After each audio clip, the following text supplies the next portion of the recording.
हम सभी के बीच जो हमें प्रशिक्षित करने के लिए आए हैं, ऐसे गुरुदेव आदरणीय वैद्य सुनील जोशी जी, उनसे आग्रह है कृपया मंच पे आए। साथ में हमारे विश्व आयुर्वेद परिषद के राष्ट्रीय उपाध्यक्ष वैद्य शिवादित्य ठाकुर जी से आग्रह है कृपया आप भी मंच पे आए। इस कार्यक्रम के कार्यक्रम प्रमुख वैद्य रमेश सिंह जी से आग्रह है कृपया आप भी मंच पे आए। नमामि धन्वन्तरिमादिदेवं सुरासुरैर्वन्दितपादपद्मं लोके जरारुक। हम सभी करतल ध्वनि से सम्मान करें कि भाई आज की जो चिकित्सकीय आवश्यकता है उनकी पूर्ति करने के लिए यदि कोई ऐसा तंत्र या ऐसा सिस्टम या ऐसी विधा हमारे पास है तो मर्म चिकित्सा है। मर्म चिकित्सा जैसे आप लोग समझते हैं कि विश्व की सबसे प्राचीनतम चिकित्सा पद्धति हम लोग इसको कहते हैं। सबसे प्राचीनतम चिकित्सा पद्धति का अर्थ ये है कि जब हम चिकित्सा के इतिहास की बात करते हैं तो विभिन्न वैदिक चिकित्सा पद्धतियाँ हमारे सम्मुख होती हैं और अन्य चिकित्सा विधाएं जो आज विश्व में प्रचलित हैं उनका तो बहुत थोड़ा सा कार्यकाल है। कोई 100 वर्ष पुरानी है, कोई 200 वर्ष पुरानी है, कोई 400 वर्ष पुरानी है। और यदि हम यूनानी चिकित्सा पद्धति की भी बात करें तो पूरा इस्लाम धर्म 1400 वर्ष पुराना है। तो कोई भी चिकित्सा पद्धति बहुत ज़्यादा पुरानी नहीं है, जबकि वैदिक चिकित्सा पद्धतियाँ हजारों लाखों करोड़ों वर्ष पुरानी चिकित्सा पद्धतियाँ हैं। और हम लोग ये कहते हैं कि जब से मनुष्य का प्रादुर्भाव इस धरती पर हुआ है तब से उसको स्वस्थ रहने के उपाय भी प्रकृति ने उसको दिए हैं। भले हम उसको ना समझ पाए हों या पहले समझते रहे हों, बीच में हम लोग उसको ना समझ पाए हों। जब हम आयुर्वेद की बात करते हैं तो आयुर्वेद के लिए भी आप लोगों ने देखा, सुना है, जाना है, पढ़ा है कि आयुर्वेद अनादि है, अपौरुषेय है, अनंत है। और ब्रह्मा जी को इसका प्रथम उपदेष्टा कहा गया, उनको भी इसका निर्माता नहीं कहा गया। तो इसका मतलब क्या, ये एग्जिस्टेंस में रहा लेकिन उसको पहली बार ब्रह्मा जी ने लोक कल्याण के लिए, लोकहित के लिए और सबके लिए, स्वास्थ्य के लिए कि हर व्यक्ति स्वस्थ रहे, उसके लिए इसका उपदेश उन्होंने सबको किया था। तो प्रथम उपदेष्टा के रूप में ही हम जो भगवान ब्रह्मा जी को इसको मानते हैं। तो आप समझ सकते हैं कि अपौरुषेय चिकित्सा पद्धति के हम लोग एक तरह से वाहक हैं, विद्यार्थी हैं और उसमें प्रैक्टिस करने वाले लोग हैं। तो जब हम आयुर्वेद की बात करते हैं तो आयुर्वेद के भी सिद्धांत, जो सिद्धांत हैं वो प्रकृति के अनुरूप सिद्धांत हैं, लेकिन कहीं ना कहीं कोई ना कोई ऋषि, कोई ना कोई महर्षि, कोई ना कोई आचार्य इसके सिद्धांतों से जुड़ा है, इसके परिकल्पनाओं से जुड़ा है, इसकी चिकित्सा पद्धति से जुड़ा है, इसकी विभिन्न विधाओं से जुड़ा है। जैसे हम लोग कहते हैं कि महर्षि सुश्रुत और उनकी परंपरा जो है वो शल्य चिकित्सा से जुड़ी हुई है। भगवान धन्वंतरी के बाद जो ये पूरी परंपरा है महर्षि सुश्रुत की, वो शल्य चिकित्सा से जुड़ी है। महर्षि चरक की परंपरा काय चिकित्सा से जुड़ी है। और इस ढंग से विभिन्न विधाएं, चाहे वो रसशास्त्र की हो और अन्य विधाएं हों, जिसको हम लघुत्रयी और बृहत्त्रयी के रूप में हम जानते हैं, वो विभिन्न पद्धतियाँ प्रचलित हैं। लेकिन उनका कहीं ना कहीं जो एक तरह से जो संयोजन किया है या जो उनकी खोज की है किसी न किसी ऋषि ने की। यदि देखिए त्रिफला की बात हम लोग करते हैं, त्रिफला हरड़, बहेड़ा, आंवला मिला के त्रिफला की कल्पना की गई है। यदि प्रकृति को त्रिफला के गुण देने होते तो त्रिफला के गुणों से युक्त कोई ना कोई फल बना देते और त्रिफला के नाम से उसको होता। लेकिन इसका मतलब क्या है, जब हम लोगों ने देखा कि हरड़ पेट को साफ करती है लेकिन उसके कुछ साइड इफ़ेक्ट होते हैं, उसका स्वाद ठीक नहीं होता, वो कभी कभी बहुत ज़्यादा कंस्टिपेशन करती है, गले को एक तरह से कसाय रस होने से कसती है, तो उसमें आंवला और हरड़ के साथ साथ बहेड़ा भी मिला दिया गया। तो ये निरंतर शोध से होने वाली चिकित्सा पद्धति हम लोगों के सामने है। पंचकर्म का हो गया, 4 सूत्र जैसी चिकित्सा पद्धतियाँ हो गई, लीच एप्लीकेशन हो गई, पैरासर्जिकल प्रोसीजर्स जितने हो गए, ये किसी न किसी आचार्य के द्वारा डेवलप है। लेकिन जब हम मर्म चिकित्सा की बात करते हैं तो ये कहते हैं कि ये किसी की बनाई हुई नहीं है। और ये जो मर्म का सिस्टम है, 107 मर्मों का जो सिस्टम है, वो शरीर में मनुष्य के प्रादुर्भाव से ही है। जब से मनुष्य जो इसको हम कहते हैं षडंग शरीर का मतलब क्या, हमारा सिर है, हमारा धड़ है, हमारी 4 शाखाएं। जब तक षडंग शरीर है तब से हमारे शरीर में 107 मर्म बिंदु होते हैं। बहुत सारे लोग कहते हैं कि भाई साउथ इंडिया में मर्म चिकित्सा होती है, वो आदमी मर्म चिकित्सा करता है, ये करता है। तो जब भी हम मर्म चिकित्सा की आज तक बात करते थे तो मर्माघात की चिकित्सा की बात करते थे। समझ रहे हैं आप क्या अंतर है मर्म चिकित्सा और मर्माघात की चिकित्सा में? मर्माघात की चिकित्सा उसको कहते हैं जब किसी मर्म पर कोई आघात होता है, उससे हम कैसे बच सकते हैं, उनके लक्षणों को हम कैसे ठीक कर सकते हैं, उसके लिए क्या क्या उपाय करने होते हैं, कौन कौन सी पंचकर्म की विधाओं का इस्तेमाल करना होता है, क्या क्या उसमें औषधियों की बात करनी होती है, उसको हम मर्माघात की चिकित्सा कहते हैं। लेकिन जब मर्म बिंदुओं के माध्यम से जब चिकित्सा की जाती है तो हम उसको मर्म चिकित्सा कहते हैं। तो ये सबसे पहले आपको एक अंतर आना चाहिए जब भी, क्योंकि आप जब चिकित्सा के क्षेत्र में जाएंगे तो सैकड़ों प्रश्न आपसे किए जाएंगे, क्योंकि जो वो प्रश्न मुझे लगभग 40 साल से लोग पूछते आए हैं, तो उनका उत्तर भी हम लोगों ने खोजने की कोशिश की कि भाई कैसे ये होता है और कैसे हम इसका सही ढंग से वैज्ञानिक रूप से, शास्त्रीय रूप से उसका उत्तर दे सकते हैं। तो ये हम लोगों ने जानने की कोशिश की, चेष्टा की, और उसको लोग बताते हैं कि भाई ये मर्म चिकित्सा और मर्माघात की चिकित्सा में एक बहुत बड़ा अंतर है, कोई इसका कंपैरिजन नहीं। आप और हम सभी आयुर्वेद के विद्यार्थी हैं और हम जानते हैं कि मर्म चिकित्सा के नाम से कोई भी आयुर्वेद में कोई ऐसी चिकित्सा पद्धति नहीं है कि जिसको हम लोग मर्म चिकित्सा के रूप में उल्लेखित कर सकें।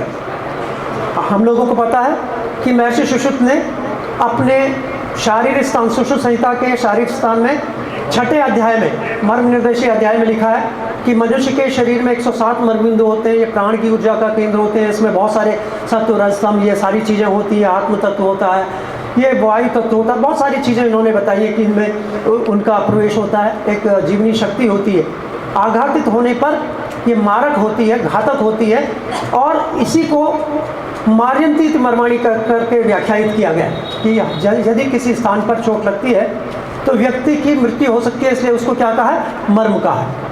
लेकिन मर्म पर जब हम लोगों ने सन 91 से इस पर कार्य करना शुरू किया तो विरोध हमें कहाँ से हुआ?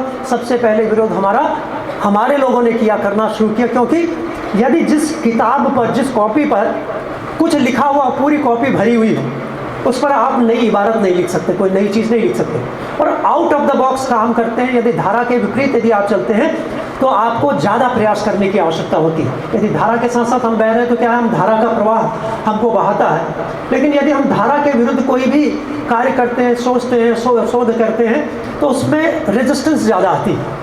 तो क्या हुआ कि हम लोगों ने पूछा कि भाई मर्म का मतलब क्या है, आप पूछे। बहुत सारे प्रश्न ऐसे, बहुत सारे कार्यक्रमों में लोग हमसे पूछते थे कि मर्म का मतलब क्या है, कि जिस पर चोट लगती है तो आदमी की मृत्यु हो जाती है, उस पर उपचार करने से चिकित्सा कैसे हो सकती है? तो तुम ये तो आधार से ही, बेस से ही आप गलत हो, इससे हो ही नहीं सकता, संभव ही नहीं है। ऐसे आज भी सैकड़ों बच्चों के प्रश्न हम लोगों के पास, जो कि नवीन बच्चे हैं, जिनके पास सिर्फ उतनी सूचना है, वो लोग भी ये प्रश्न हमसे पूछते हैं कि सर ऐसे कैसा हो सकता है। लेकिन हम लोग उनको बताते हैं कि महर्षि चरक ने एक सदवाक्य लिखा है कि या क्रिया व्याधि हरणी सा चिकित्सा निगद्यते। जो भी क्रिया व्याधि का हरण करती है उसको हम चिकित्सा की परिभाषा में लाते हैं, उसको हम चिकित्सा कहते हैं। तो हम लोग कहीं ना कहीं सही है कि मर्म बिंदुओं के माध्यम से की जाने वाली चिकित्सा पद्धति को हमने क्या नाम दिया? मर्म चिकित्सा नाम दिया। हम लोगों को बहुत सारा ये था कि भाई इसको आप किसी दूसरे नाम से प्रचारित कर लीजिए, अपने नाम से कर लीजिए, इसको पेटेंट करा लीजिए, ये सारी चीज़ें कर लीजिए। हम लोगों ने कहा कि ये शास्त्र की है और हमारे आचार्यों की, महर्षि सुश्रुत की, भगवान धन्वंतरी की, हमारे महर्षि चरक की और महर्षि भागवत का, इनका कंट्रीब्यूशन है। और ये नहीं कि हम ही ज़्यादा बुद्धिमान हैं, इनको नहीं पता था, उनको सारी चीज़ें पता थी, लेकिन उनको पता था कि सद्य कार्यकारी मर्म बिंदु होते हैं।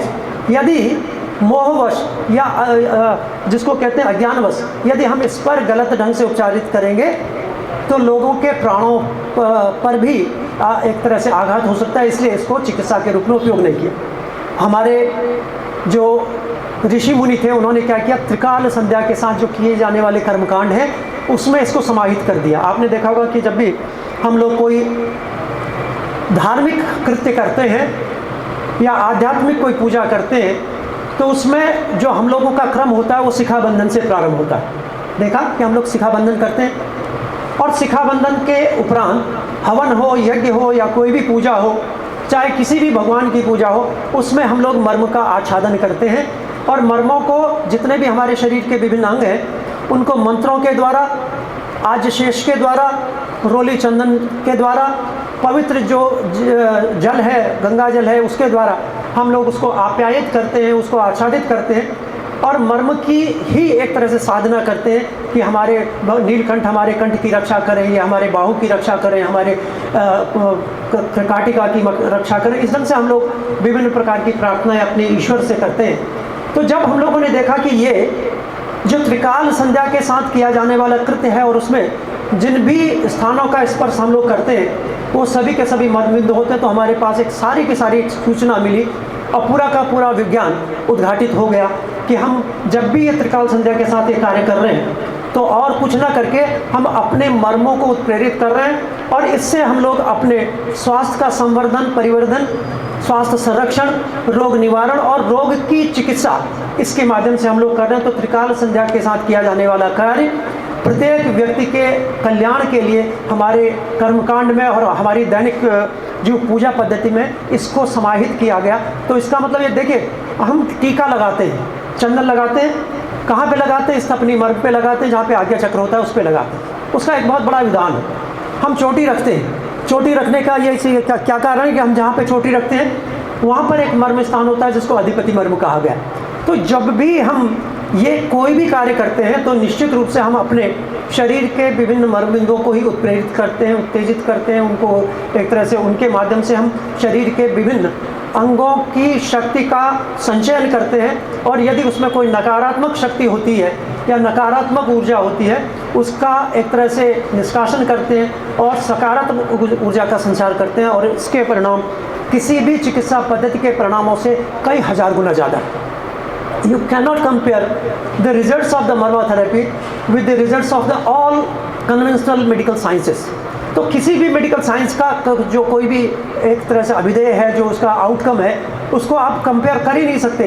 तो जो भी चिकित्सा पद्धतियां हैं जिसको हम आजकल आज के संदर्भ में ओरिएंटल मेडिकल साइंसेस कहते हैं, जिसमें एक्यूप्रेशर, एक्यूपंक्चर, अनमा, मॉक्सीबस्टन, सेस्तु, कैंपू, जितनी भी जो south east Asia, China, Japan, Korea और थाईलैंड, मलेशिया, इंडोनेशिया, इन जगह पर प्रचलित हैं, वो कहीं ना कहीं हमारी मर्म चिकित्सा से ही उद्घाटित हुई है। और हम लोग कहते हैं कि मर्मा therapy is the mother science of all these oriental medical sciences. तो निश्चित रूप से ये जो हमारी चिकित्सा पद्धति है वो अद्वितीय है और इसके परिणाम इतने सकारात्मक है कि सबके लिए स्वास्थ्य की परिकल्पना को यदि आपको सिद्ध करना, हेल्थ फॉर ऑल यदि करना है, तो इसके माध्यम से आप कर सकते हैं। और दूसरा कोई उपाय आपके पास नहीं है कि हम सबको स्वास्थ्य देना चाहें तो कितने ज़्यादा एम्स खोल लीजिए, कितने बड़े बड़े मेडिकल इंस्टीट्यूशन खोल लीजिए, आयुर्वेद की विश्वविद्यालय खोल लीजिए, बड़े बड़े संस्थान खोल लीजिए, लेकिन यदि रोगियों की संख्या और रोगों की संख्या कम नहीं होती तो हमारे सारे के सारे प्रयास फेल हैं। आज पूरे के पूरे मेडिकल साइंस के सामने दो काउंटर हैं। एक काउंटर रोग का है, एक आरोग्य का है, जिसको हम वेलनेस कहते हैं, और एक कोई इलनेस कहते हैं। इलनेस के काउंटर में लाखों करोड़ों लोगों की भीड़ है, और जबकि वेलनेस के काउंटर में इक्का दुक्का व्यक्ति जो सचेत है अपने स्वास्थ्य के लिए वही खड़ा है। और जो वेलनेस का काउंटर है वो क्या देता है? वो योग देता है, वो आरोग्य देता है, वो आयुर्वेद देता है, वो मर्मी चिकित्सा देता है, वो हवन देता है, वो यज्ञ देता है, मंत्र चिकित्सा देता है। जितनी भी आदि भौतिक चिकित्सा पद्धतियाँ हैं, जितनी भी हमारी आध्यात्मिक चिकित्सा पद्धतियाँ हैं, जितनी भी हमारी ये आयुर्वेद से संबंधित विधाएँ हैं, जो वैदिक चिकित्सा विधाएँ कहलाती हैं, वो उस काउंटर पर उपलब्ध है। लेकिन आज तक व्यक्ति उससे जुड़ने में एक संकोच होता है। संकोच क्या होता है कि हम लोग पता नहीं कितने दिन से तिलक लगा रहे हैं, माताएं यहाँ पर सीमंत मर्म जहाँ पर होता है वहाँ पर सिंदूर लगाती हैं, हम हाथ पैरों पे कड़े बांधते हैं यहाँ पर क्योंकि मणिबंध मर्म होता है। ये सारी चीज़ें इतनी ज़्यादा कॉमन है कि हम लोग इसको समझते हैं कि भाई ये सामान्य चीज़ें हैं और इसका कहीं ना कहीं कोई धार्मिक महत्व है, और ये धार्मिक महत्व की वस्तुएं विज्ञान नहीं हो सकती।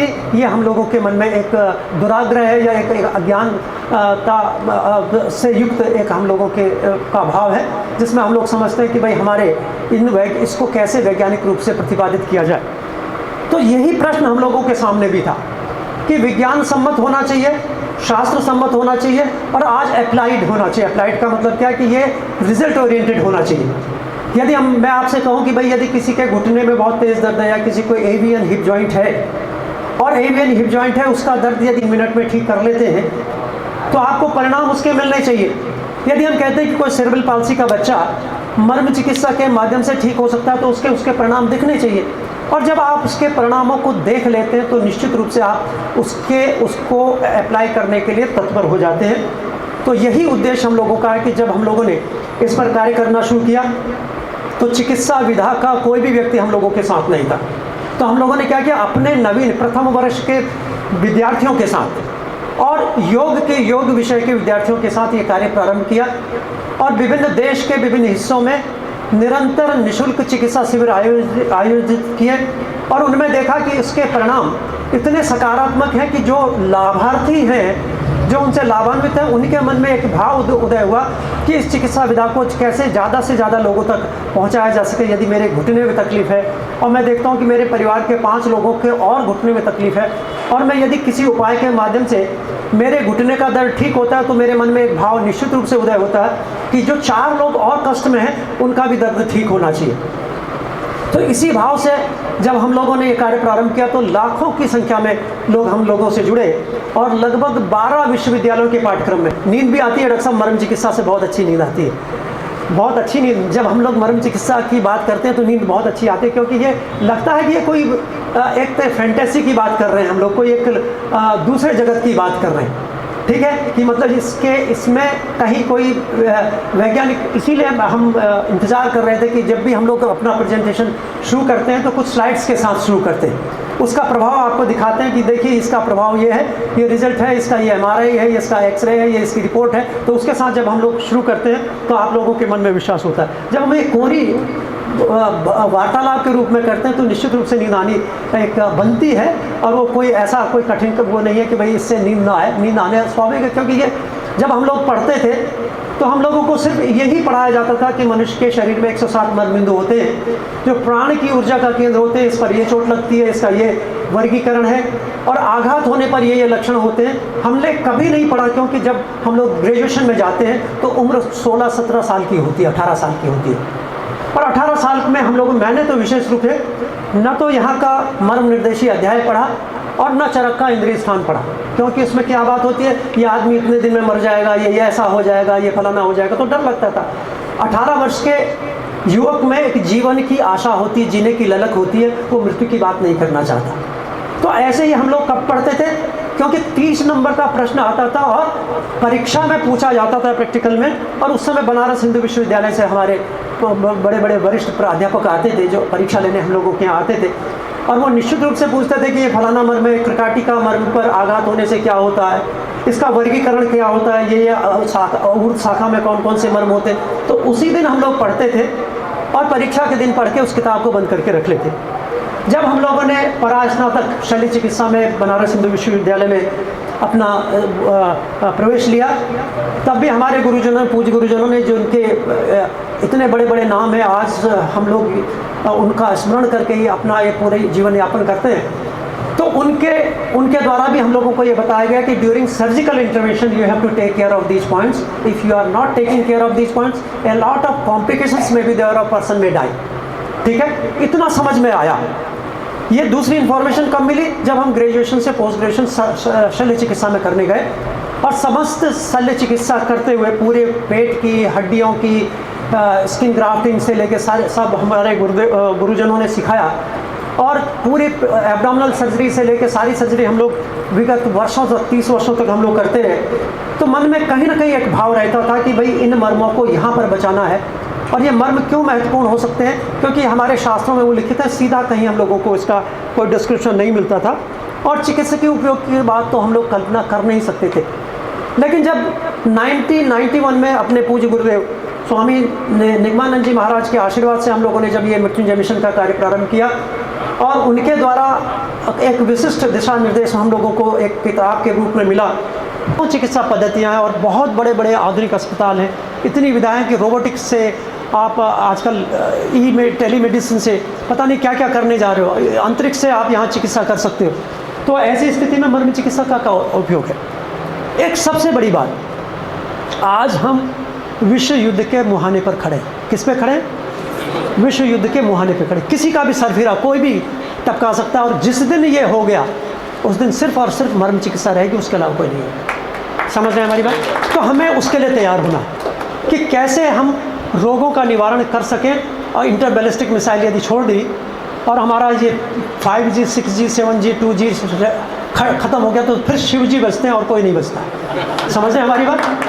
तो आप कल्पना कीजिए उस जो सिनेरियो आज विश्व में है, एक इंटरबैलिस्टिक मिसाइल छोड़नी है, पूरा सिस्टम हमारा जो ऑनलाइन हो रही है सारी, आपका ट्रांजैक्शन बंद, आपके अस्पताल बंद, आपका रिकॉर्ड बंद, आपका डेटा बंद, आपका सब कुछ बंद, टेलीफोन बंद, आपका सब कुछ बंद। वापस कहाँ आएंगे? हम इस शरीर पर, इस प्रकृति के चारों तरफ ही हम लोग, यही हमारी रक्षा करेगी। तो ऐसे में यदि कोई चिकित्सा पद्धति हम लोगों का संरक्षण कर सकती है, तो वो सिर्फ और सिर्फ क्या है? वो मर्म चिकित्सा, इसके अलावा कोई दूसरी चिकित्सा पद्धति नहीं, जो कि इसलिए इसी भाव से अपने लिए, अपने परिवार के लिए, अपने समाज के लिए, अपने देश के लिए और पूरी मानवता के लिए हम लोगों को इसको सीखना है। इसलिए हम लोग कहते हैं कि मर्म चिकित्सा की क्या उपादेयता है। नेक्स्ट, अभी मैंने जैसे आपको बताया कि भाषण देना, टीचिंग एंड द ट्रेनिंग, इसके लिए आप लोग सब मेरे बराबर ज्ञानवान हैं। सब आप लोग मेरे से, मैं समझता हूँ कि प्रबुद्ध हैं। सब लोग आयुर्वेद के निष्णात विद्वान हैं और मर्म की मर्यादा को भी समझते हैं, मर्म का क्या आस्पेक्ट है उसको भी समझते हैं, और चिकित्सा में क्या उपादेयता होती है उसके विषय में मैं, जो मेरे अनुभव है, मैं आपसे शेयर करना चाहता हूँ। तो मैं कुछ केस स्टडी के साथ हम लोग आए। जैसे मैंने आपको बताया कि हम लोगों ने मॉरिशस में क्या किया, just we have started with giving the marma therapy to a patient of the post polio paralysis. और जब उसके परिणाम मिले तो लोगों में एक निश्चित रूप से एक ऐसी उत्सुकता जागी कि यदि 40 वर्ष पुराना भी रोगी में इसके परिणाम दिख सकते हैं, तो सामान्य चीज़ें तो ठीक हो ही सकती हैं। एक मन में भाव होता है, यदि कोई बहुत बड़ा पहलवान है, बहुत बड़ा पहलवान है, और उसके नीचे उसकी टीम में 10, 20, 25, 50 पहलवान भी और हैं, यदि सबसे बड़े पहलवान को आपने गिरा दिया तो क्या हुआ? तो आप लोग समझ जाते हैं कि भाई और किसी की ज़रूरत नहीं है, बाकी तो सारे ये पटक ही देंगे। तो आपको ऐसा ही भाव मर्म चिकित्सा हमारे मन में उदय करती है कि जब हम इन चिकित्सा पद्धतियों, इस पद्धति के माध्यम से ऐसी बीमारियों तक में लोगों को लाभान्वित कर सकते हैं या अपने खुद लाभान्वित हो सकते हैं, तो ये सामान्य चीज़ें तो ठीक हो ही सकती हैं। मैं शल्य चिकित्सा का विद्यार्थी हूँ, शल्य विज्ञान का विद्यार्थी हूँ, तो मन में ये चिकित्सा में भी यही सारे के सारे हम लोगों के पास रोगी आते हैं, और सर्जरी से ज़्यादा केसेस हम लोगों के पास आते हैं। अब तो बहुत सारे आते हैं, लेकिन शल्य चिकित्सा के भी बहुत रोगी आते हैं। प्लास्टर के लिए आएंगे, ऑपरेशन के लिए आएंगे, कंसल्टेशन के लिए आएंगे, पोस्ट ऑपरेटिव जो कॉम्प्लिकेशंस हैं उनके लिए आएंगे, या ऑपरेशन को रोकने के लिए कि भाई ऑपरेशन न करना पड़े, इसके लिए हम लोगों के पास आते हैं। तो हम लोगों ने कुछ केसेस को हम लोगों ने कोशिश की है कि लोगों को ये पायलट प्रोजेक्ट के रूप में दिखाएं कि भाई ऐसे तो सैकड़ों हज़ारों मरीज होते हैं, लेकिन कुछ हम लोगों ने सेलेक्ट किए हैं। तो पहला केस है कीलॉइड का। कीलॉइड आप जानते हैं, it is the hypertrophied scar. Whenever there is injury, wound takes place and the healing takes place, and after the healing जो फाइब्रस टिश्यू बनता है उसको हम लोग क्या कहते हैं? It is known as scar, जिसको व्रण किरण कहते हैं, व्रण वस्तु कहते हैं। तो व्रण वस्तु क्या होती है? शरीर में आधे ही रहती है जब तक शरीर रहता है। व्रणोति यस्मात् रूढ़े अपि व्रण वस्तु न नश्यति आधे धारणा तस्मात् व्रण इत्युच्यते बुद्धि। व्रण किसको कहते हैं? जो व्रण वस्तु बनती है वो हमारी जन्म से, यदि जन्म में चोट लगी होगी तो निशान कब तक रहेगा? जब तक ये हमारा शरीर रहेगा तब तक उसका निशान रहेगा। और कीलॉइड क्या होता है? It is the hypertrophied scar. जब ये हाइपरट्रॉफिड हो जाता है, अगली स्कार हो जाता है, उसमें कुछ कॉम्प्लिकेशंस होते हैं, उसमें इरिटेशन होती है, उसमें इन्फ्लामेशन होता है, ऐसी स्थिति को हम कीलॉइड कहते हैं। तो कीलॉइड की डेफिनेशन है, and the keloid, in case of the keloid, just we have to go for the operative process. In this condition what we have to do? We have to go for the excision of the keloid tissue, and after that just we have to give the graft. हमें grafting करनी, skin graft करनी पड़ती है और full thickness graft देना पड़ता है। और इसमें जो पहला केस हम लोग देखेंगे, नेक्स्ट यदि दिखाइए, नेक्स्ट स्लाइड। एक जब ये 20 साल पुराना एक केस हम लोगों के पास है। पूना के पास से कोई एक व्यक्ति हम लोगों के पास आया और कहने लगा कि भाई मुझे ये एक्सीडेंटली ये मेरी इंजरी हुई थी, बर्न हुआ था। कैसे बर्न हुआ था? ये तारकोल होता है, तारकोल को गर्म करके छत में कहीं डाल रहे थे। वो डब्बा पैर उनका उलझा, वो गर्म तारकोल जो है उनके पूरे हाथ में, पूरे गर्दन में हो गया। तो ये कीलॉइड फॉर्मेशन हुई, ये पोस्ट बर्न कॉन्ट्रैक्शंस से अंदर कीलॉइड फॉर्मेशन हुई। नेक्स्ट आप दिखाएं।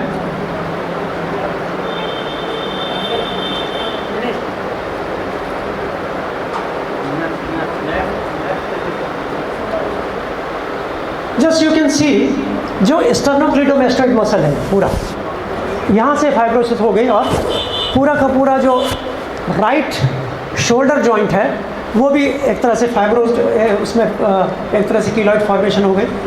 और यदि अगला फिल्म देखेंगे, अगली स्लाइड देखेंगे, तो उसमें आप देखेंगे कि उसका एक हाथ का एम्पुटेशन करना पड़ा, पूरा हाथ का एम्पुटेशन किया गया। And the skin grafting was there. वो एम्पुटेशन करने के बाद क्या किया गया, उसमें स्किन ग्राफ्ट कर दी गई क्योंकि पूरे में कीलॉइड था। And after that just you can see there is recurrence of the keloid formation. Next दिखाएंगे, ये डोनर साइट है, जहाँ से स्किन ली थी वहाँ पर भी कीलॉइड हो गया। There was tendency of the keloid formation in many people. बहुत सारी स्पीसीज़ में बहुत सारे एक अफ्रीकन्स कुछ रेस होती है, कुछ बहुत सारे ऐसे लोग हमारे बीच में भी होते हैं जिनमें कहीं भी कोई चोट लगती है तो कीलॉइड फॉर्मेशन की स्थिति होती है, कीलॉइड फॉर्मेशन हो जाता है। तो जब ये कीलॉइड फॉर्मेशन हो गया तो इसके ऑपरेशन के लिए कहाँ से स्किन लेंगे, कहाँ से करेंगे, तो वो हम लोगों के पास आया कि बस हमें लगातार कोई ना कोई एंटी एलर्जिक मेडिसिन लेनी पड़ती है, कोई स्टेरॉइड का लोकल एप्लीकेशन करना पड़ता है, कोई ऐसी दवाई लेनी पड़ती है जो एंटी प्रोराइटिक होती है, जो खुजली ना करे। तो इसमें क्या होता है, एपिसोडिक होती है, ज़रा सी भी ठंड होगी तो इसमें कहीं ना कहीं ईचिंग होने लगेगी, बर्निंग सेंसेशन होने लगेगी, अनइजीनेस होगी, कुछ रेडनेस आ जाएगी। कोई भी ऐसा एक स्टिमुलस उसको मिलेगा स्किन को या बॉडी को, तो वो रिएक्ट करता है वो टिश्यू, तो बहुत परेशानी होती थी। तो हम लोगों ने देखा कि भाई इससे यदि होती है तो करस्पॉन्डिंग मर्मा पॉइंट्स को स्टिमुलेशन किया। करस्पॉन्डिंग मर्मा पॉइंट का मतलब होता है the Marma point related with that particular organ और द साइट।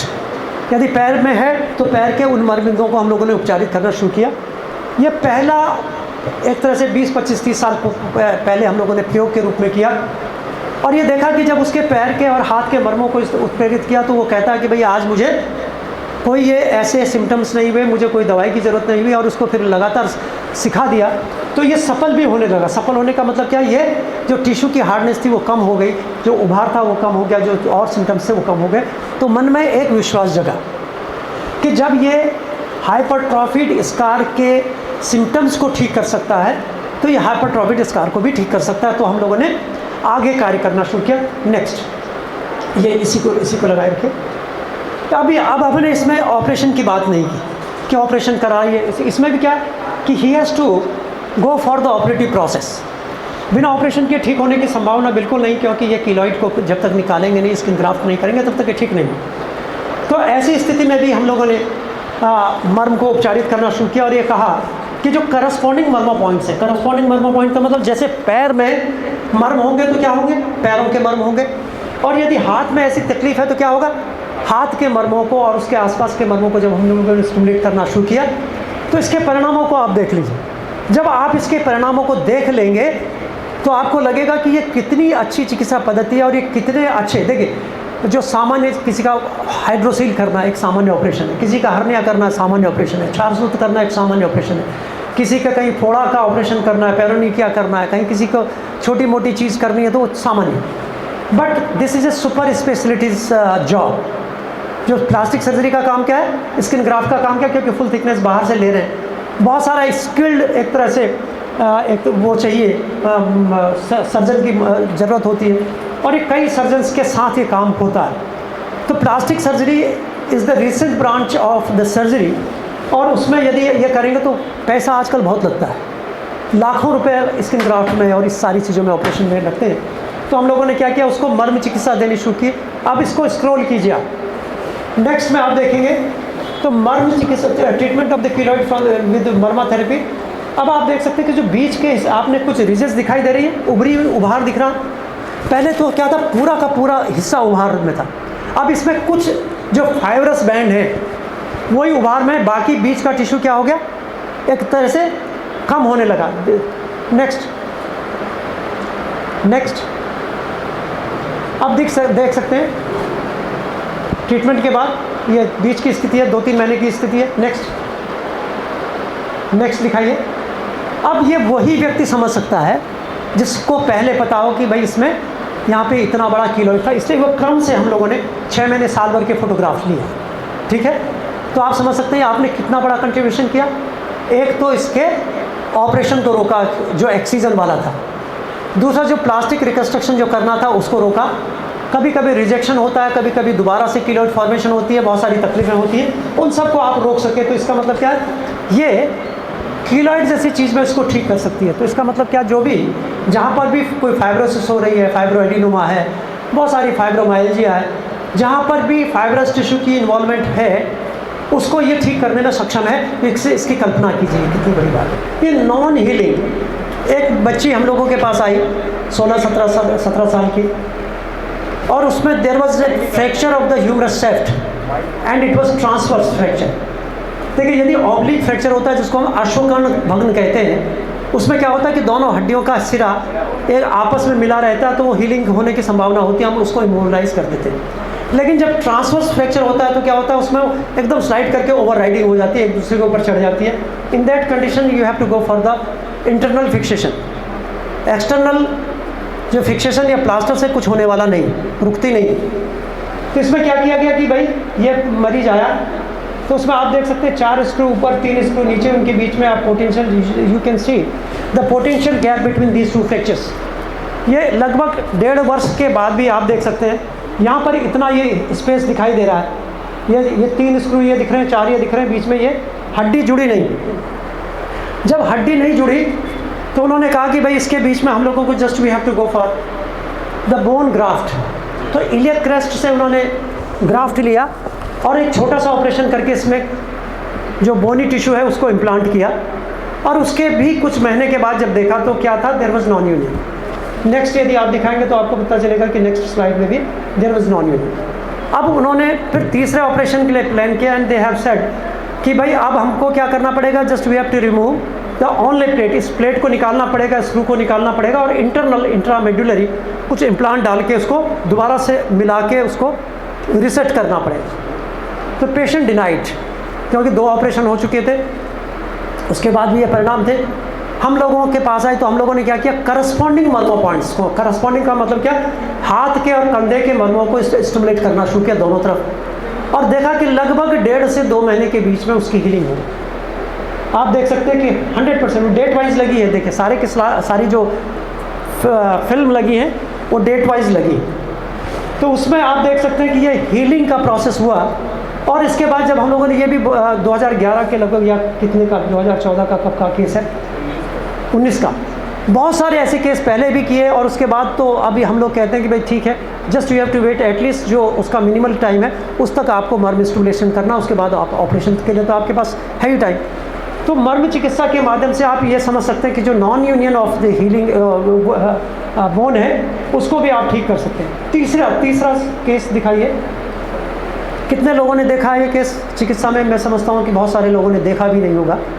इसको ऑटोसोमल रेसेसिव कंजेनाइटल इक्थियोसिस कहते हैं। मैंने भी सिर्फ 3-4 केसेस देखे हैं पूरे अपने 40 वर्ष के पीरियड में। और इसमें क्या होता है कि जो फिश स्केल होते हैं, जो मछली के ऊपर के आपने देखे कि स्केलिंग होती है शरीर में मछली का, जैसे ऊपर स्केल्स बने होते हैं, ऐसा स्किन का पूरा सिस्टम होता है। और इस स्थिति में इरिटेशन होती है, ईचिंग होती है, उसमें ऊजिंग होती है, ये सारी तकलीफ़ें होती हैं। और उसके बाद स्टेरॉइड हो गया, बहुत सारे ऐसे जो साइटोटॉक्सिक ड्रग्स हो गए, इन सारी चीज़ों का उपयोग रोगी के लिए चिकित्सक को करना पड़ता है। और लोकल एप्लीकेशन के लिए बहुत सारे स्टेरॉइडल क्रीम्स लगाते हैं, एंटीप्रोरेंटिक मेडिसिन लेते हैं, एंटी एलर्जिक ड्रग्स का लेते हैं, बहुत विटामिन, पता नहीं क्या क्या चीज़ें इसमें ली जाती हैं, लेकिन उसके परिणाम नहीं मिलते। ऐसी स्थिति में क्या किया हम लोगों ने, करस्पॉन्डिंग मर्मो पॉइंट्स को स्टिमुलेट किया। पैरों के मर्मों को हाथ से ठीक हो सकती है मर्म चिकित्सा। ऐसा एक और इंजीनियर हमारे पास, वो उत्तराखंड से ही, और सामान्य रूप से एक बहुत प्रतिष्ठित परिवार का बच्चा, बेंगलुरु में इंजीनियर, और उनके पिताजी भी BHU से पढ़े हुए इंजीनियर, बहुत बड़े अच्छी पोस्ट पे, सारे बहुत मतलब एक तरह से प्रतिष्ठित परिवार है उत्तराखंड का। और उसको भी इंजरी हुई, बेंगलुरु में गाड़ी में इंजरी हुई, कई बच्चे जा रहे थे तो उसमें इंजरी हुई। और लगभग 1 वर्ष के बाद उसका हाथ बिल्कुल ठीक है, गाड़ी चलाता है, और उसके बाद उसकी शादी हुई। तो आप कल्पना कर सकते हैं कि उस बच्चे पर मर्म चिकित्सा कितना उपकार किया है। मर्म चिकित्सा ने लगभग 1 वर्ष लगा। तो अब हमें पता है कि 4 महीने बाद कह रहा है, 5 महीने बाद कह रहा है कि अभी तो सिर्फ इतना हुआ, कुछ फ़र्क नहीं हुआ। ठीक कितने दिन में होता है? लगभग 1 वर्ष। 1 वर्ष का समय नियमित रूप से करेंगे। और दूसरी चीज़ मैंने आपको क्या दिखाई, AVN में दिखाई। तो AVN में या जो भी ऑर्थोपेडिक लीजन्स है, या नर्व के जो ऐसे लीजन्स हैं जो एक्सट्रीम लीजन्स हैं, उसमें कम से कम 1 संवत्सर, 1 वर्ष आप निरंतर मर्म चिकित्सा आपको करने की ज़रूरत नहीं। आपने क्या किया, ईमानदारी से आप रोगी को बता देते। अब इसको चिकित्सा क्या दी, चिकित्सा में हम लोगों ने अश्वगंधा, कुछ गुगुल, क्योंकि पेन की सेंसेशन होने लगती है। कभी कभी फैंटम जो लिम्ब है उसका एक्सपीरियंस होने लगता है कि हाथ में दर्द हो रहा है, पैर में दर्द हो रहा है। जैसे जिसका पैर कट गया हो तो वो उसको महसूस होता है कि अंगूठे में दर्द हो रहा है, पैर कटा हुआ है नहीं, लेकिन ऐसे इस रंग की फीलिंग्स, बहुत सारी फीलिंग्स होती हैं, एबनॉर्मल फीलिंग्स होती हैं। उनके लिए कुछ आयुर्वेदिक औषधियों का उपयोग हम लोग करते थे।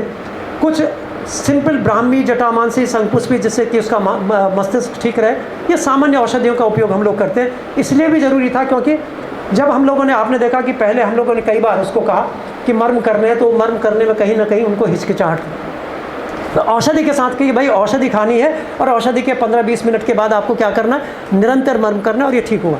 जब वो कहता कि चौथे 5वें दिन हमारे जो ये मसल्स हैं वो टाइट होने लगी, जो बिल्कुल एकदम dislocation, in this condition what happens, dislocation of the जो हमारा शोल्डर जॉइंट है वो होता है। जब मसल्स जब हमारी थोड़ी सी टाइट होने लगती है, उसमें सेंसेशन होने लगती है, तो वो अपनी जगह पे आने लगता है। तो कहीं ना कहीं उसको फीलिंग होने लगी कि मैं ठीक हो सकता हूँ।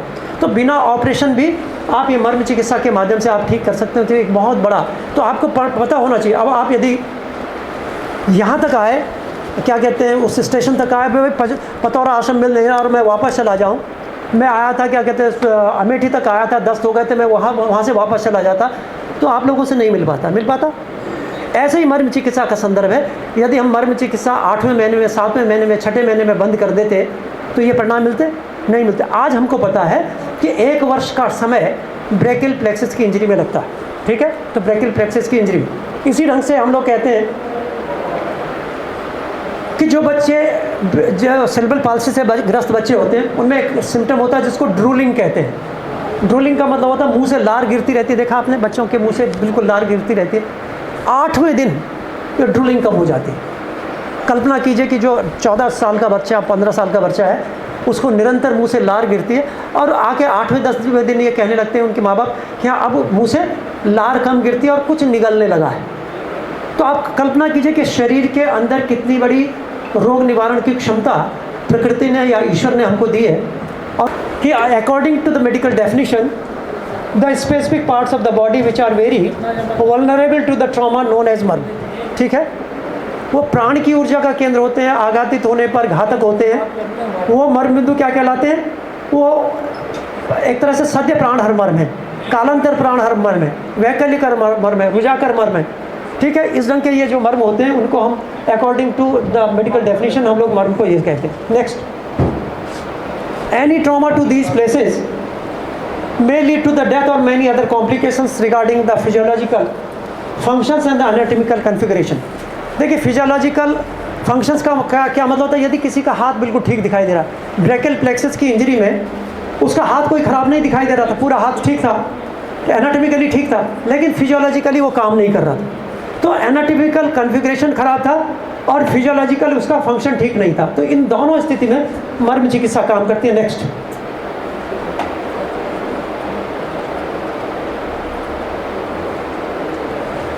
so during any surgical or the parasurgical procedure you have to take care of these murmur points। किसी भी तरह की चोट लगने पर आपको, या किसी तरह का सर्जिकल प्रोसीजर कर रहे हैं, तो उसमें आपको क्या करना पड़ेगा, इसका आपको ध्यान रखना पड़ेगा, ठीक है। तो ये इन्फॉर्मेशन हमारे टेक्स्ट में मिलती है, इससे ज़्यादा इन्फॉर्मेशन हम लोगों को नहीं मिल पाती। नेक्स्ट, अब ये जो हम लोग कहते हैं कि मर्मा therapy is the oldest way of the healing in the world, दुनिया की सबसे प्राचीनतम चिकित्सा पद्धति यदि कोई है तो क्या है, वो मर्म चिकित्सा है। आयुर्वेद को हम क्या मानते हैं, लगभग 5 से 10 हज़ार साल पहले। ये कौन कहता है, अंकल कहते हैं, पिताजी नहीं कहते। अंग्रेज़ ने कहा है कि 5 से 10 हज़ार साल पहले।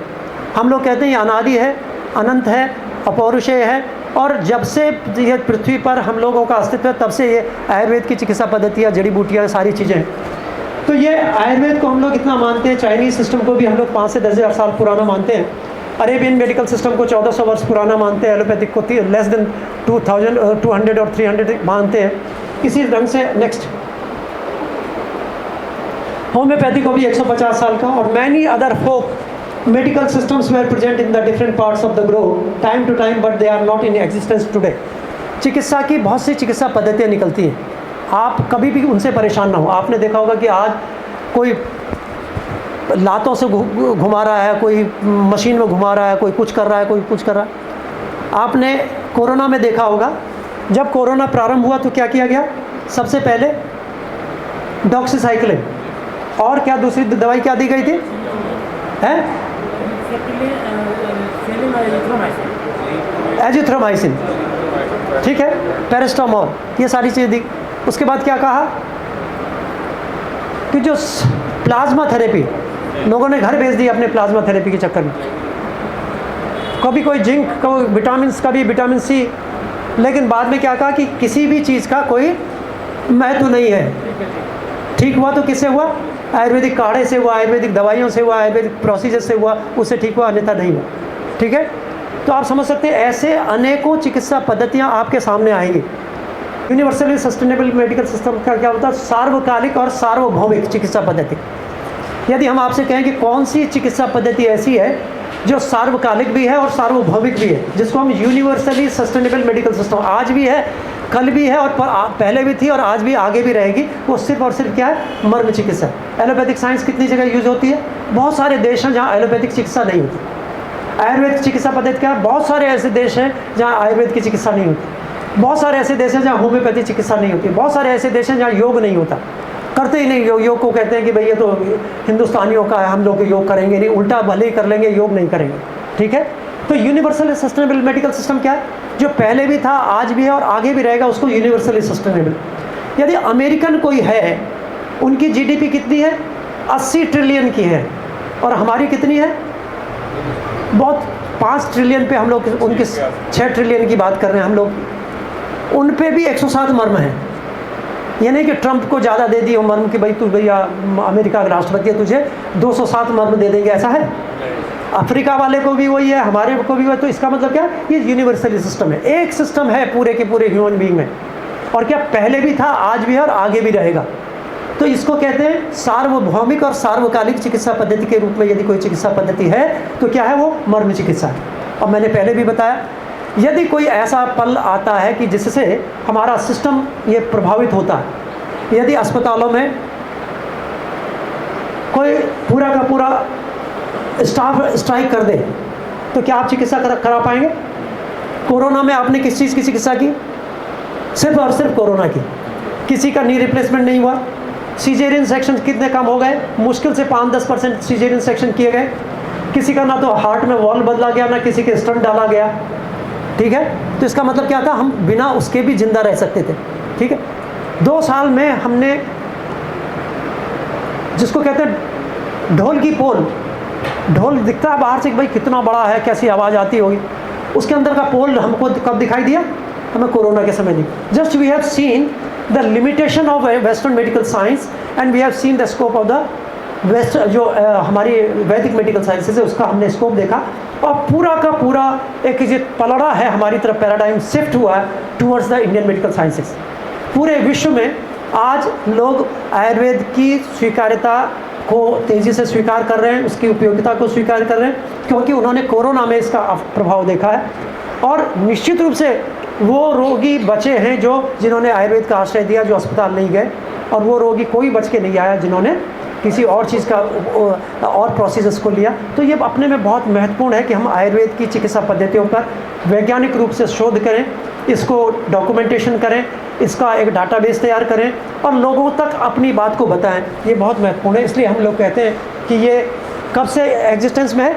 Since the existence of the human being on earth. जब से ये मनुष्य इस धरा पे है, तब से ये मर्म चिकित्सा का एक सिस्टम हमारे शरीर में है। तो इसको हम इसी रूप से स्वीकार करते हैं। ये क्या है? Non surgical, non medicinal intervention है, reaching the poorest strata and curing all kinds of the neurological bone and the other elements. सबसे गरीब से गरीब, जिसको हम कहते हैं, जो अंत्योदय कार्यक्रम की बात हम लोग करते हैं, राजनीति में क्या करते हैं? अंत्योदय कार्यक्रम की बात करते हैं कि जो विकास की अंतिम सीढ़ी पर खड़ा, जो पायदान पर खड़ा जो व्यक्ति है, हम उस तक उसका भी विकास कर सकें, तो वो हमारा अंत्योदय कार्यक्रम होता है। ऐसे ही मर्म चिकित्सा के माध्यम से हम उस व्यक्ति तक भी सर्विसेज पहुंचा सकते हैं जिसके पास 10 रुपये का पर्चा बनाने के लिए नहीं। भाई आप तो चिकित्सा से जुड़े हुए हैं। कई मरीज हम लोगों के पास ऐसे आते हैं कि सरकारी अस्पताल में जब हम लोग बैठते हैं तो 10 रुपये का वो पर्चा बनाने के लिए उनके पास पैसे नहीं होते। कहते हैं कि हमारे पास उसके पैसे नहीं। ऐसी स्थिति में उन रोगियों का भी उपचार हम लोग किसके माध्यम से कर सकते हैं? मर्म चिकित्सा के माध्यम से कर सकते हैं। तो ये अपने में बहुत महत्वपूर्ण चिकित्सा पद्धति है। इसलिए हम लोग गरीब से गरीब व्यक्ति, अब ऐसे अमीर व्यक्ति जिनके पास अरबों खरबों रुपए हैं और उसकी भी बहुत सारी ऐसी बीमारियां ठीक नहीं हो सकती। यदि ब्रेकियल प्लेक्सस इंजरी ठीक होगी? नहीं होगी। यदि AVN है तो ठीक होगा? नहीं।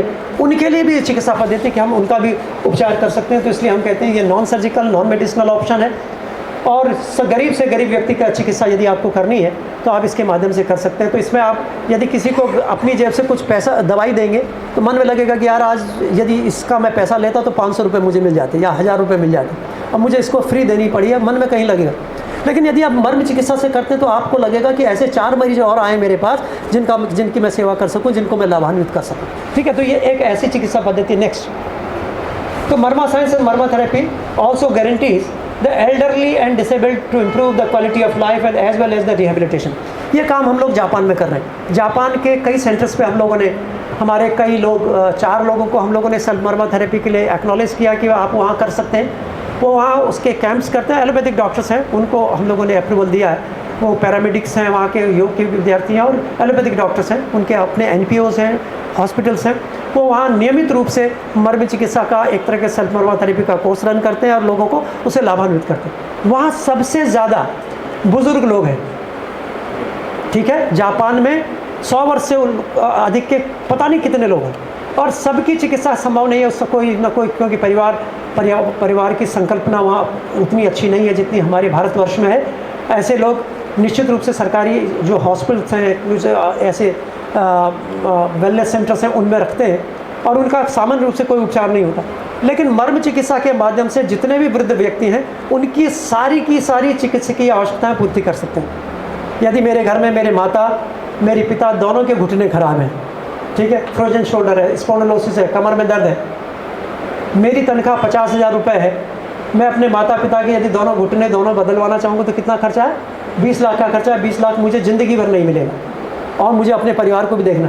लेकिन यदि फिर मैं क्या करता हूँ, फिर मैं एक डिक्लोफेनिक सोडियम का हरा पत्ता माताजी के सिराने रखता हूँ और एक किस पे रखता हूँ, एक पिताजी की रोज़ एक गोली, क्योंकि दर्द तो मुझे भी है माता पिता का कि इतने कष्ट में है, इतना दर्द होता है, चल नहीं सकते, तो क्या करता हूँ मैं वो गोली देता हूँ। अब जो वो नियमित रूप से गोली खाते हैं तो क्या होता है, उन नेफ्रोटॉक्सिक है तो उनकी किडनी खराब होती है। आपने देखा होगा कि ये जो चील, ये जो गिद्ध है, गिद्ध दिखाई देते हैं आजकल?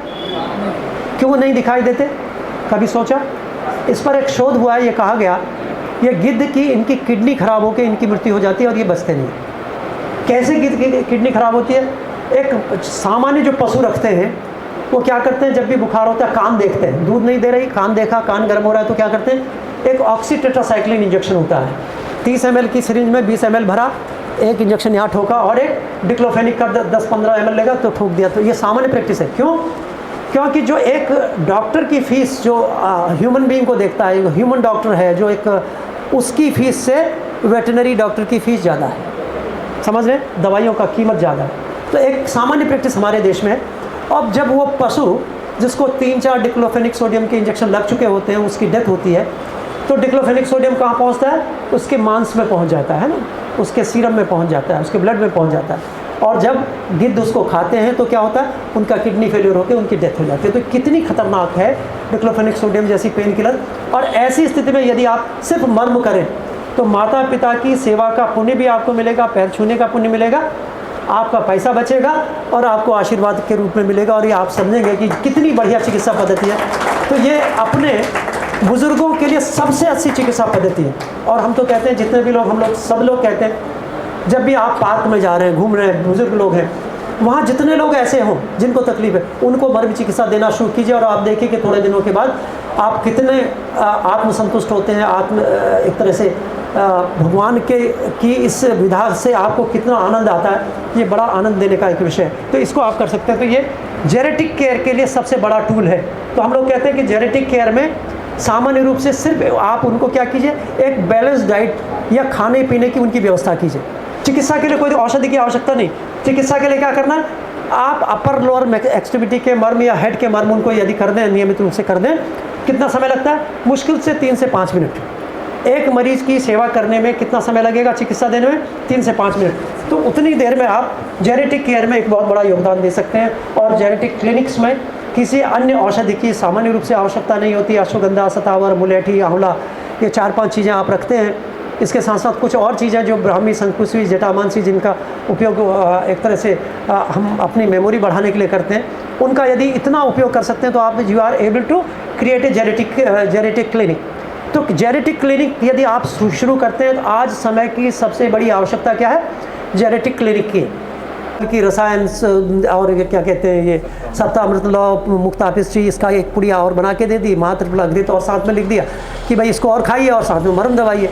तो विश्वास उनके मन में पैदा हुआ कि हाँ, 1 वर्ष के बाद इतना परिवर्तन है कि वो लाइट को देख सकती है कि यहाँ अंधेरा है, ये रास्ता दिखाई दे। यदि कमरे के अंदर है तो उनको रास्ता दिखाई देगा कि ये हमारा दरवाज़ा ये है, यहाँ से लाइट आ रही है। तो इतना भी बहुत होता है। तो मर्म चिकित्सा के माध्यम से क्या हुआ, आप इन सारी चीज़ों में जहाँ पर किसी भी चिकित्सा पद्धति के माध्यम से आप लाभान्वित नहीं कर सकते, उन सभी में आप लोगों को फ़ायदा दे सकते हैं। तो एक बहुत बड़ा एक हम लोगों का कंट्रीब्यूशन हो सकता है इन चीज़ों के माध्यम से।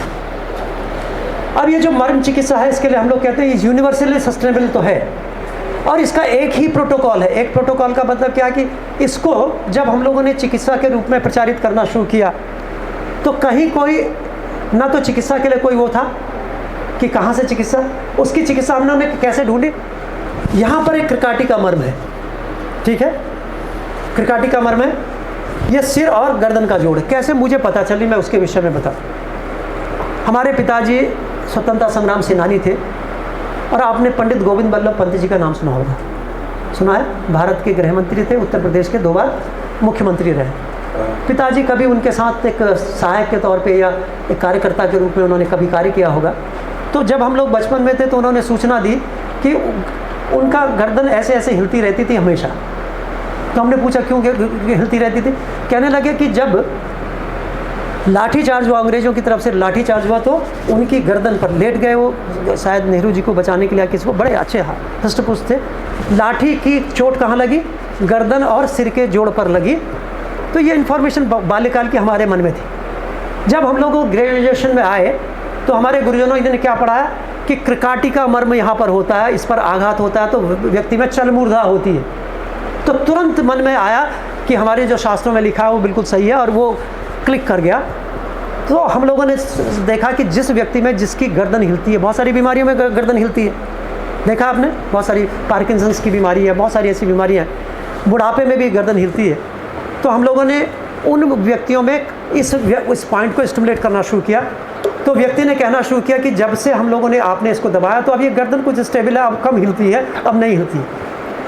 तो इसका मतलब एक सूत्र हमको मिला कि रिट्रोग्रेड यदि हम चलेंगे, उल्टा चलेंगे, तो हम जिस जगह से दूर पहुंच गए, यदि हम सीधे सीधे उसकी तरफ चलेंगे तो हम उस जगह पे दोबारा से पहुंच सकते हैं।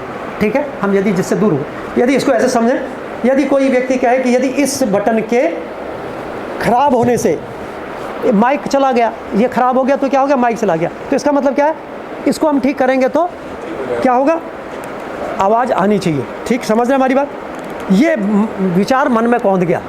तो हम लोगों ने क्या किया, जितने भी जो पॉइंट्स थे जो हम लोगों को थोड़ा सा ठीक, जो हम लोगों को महर्षि सुश्रुत ने लिखे कि यहाँ पर आघात होगा तो ये चीज़ें होंगी। अब क्या चीज़, एक दूसरी चीज़ बताए, ये तो क्रिकाटिका मर्म का, एक इंद्रवस्ती मर्म होता है। अभी हम लोग डिस्कस करेंगे, क्योंकि उदाहरण से मैं इसलिए बताना चाहता हूँ कि भाई 2 दिन का तो हमारे पास समय, अभी आज का कल का पूरा समय है, हम लोग डिटेल में डिस्कस करेंगे। लेकिन ये कुछ जो अनुभव की बातें यदि आप इसको समझ जाएंगे तो और इसको समझने में सुविधा होगी। इंद्रवस्ती कहते हैं, वस्त इंद्र किसके देवता हैं, जल के देवता हैं या वर्षा के देवता हैं। ठीक है, वस्ती किसे कहते हैं, पूरे यूरिनरी सिस्टम को वस्ती कहते हैं। आयुर्वेद में हम क्या कहते हैं, वस्ती का मतलब मूत्राशय नहीं, मूत्राशय अलग है, वस्ती का मतलब पूरे सिस्टम को हम एक तरह से वस्ती कहते हैं।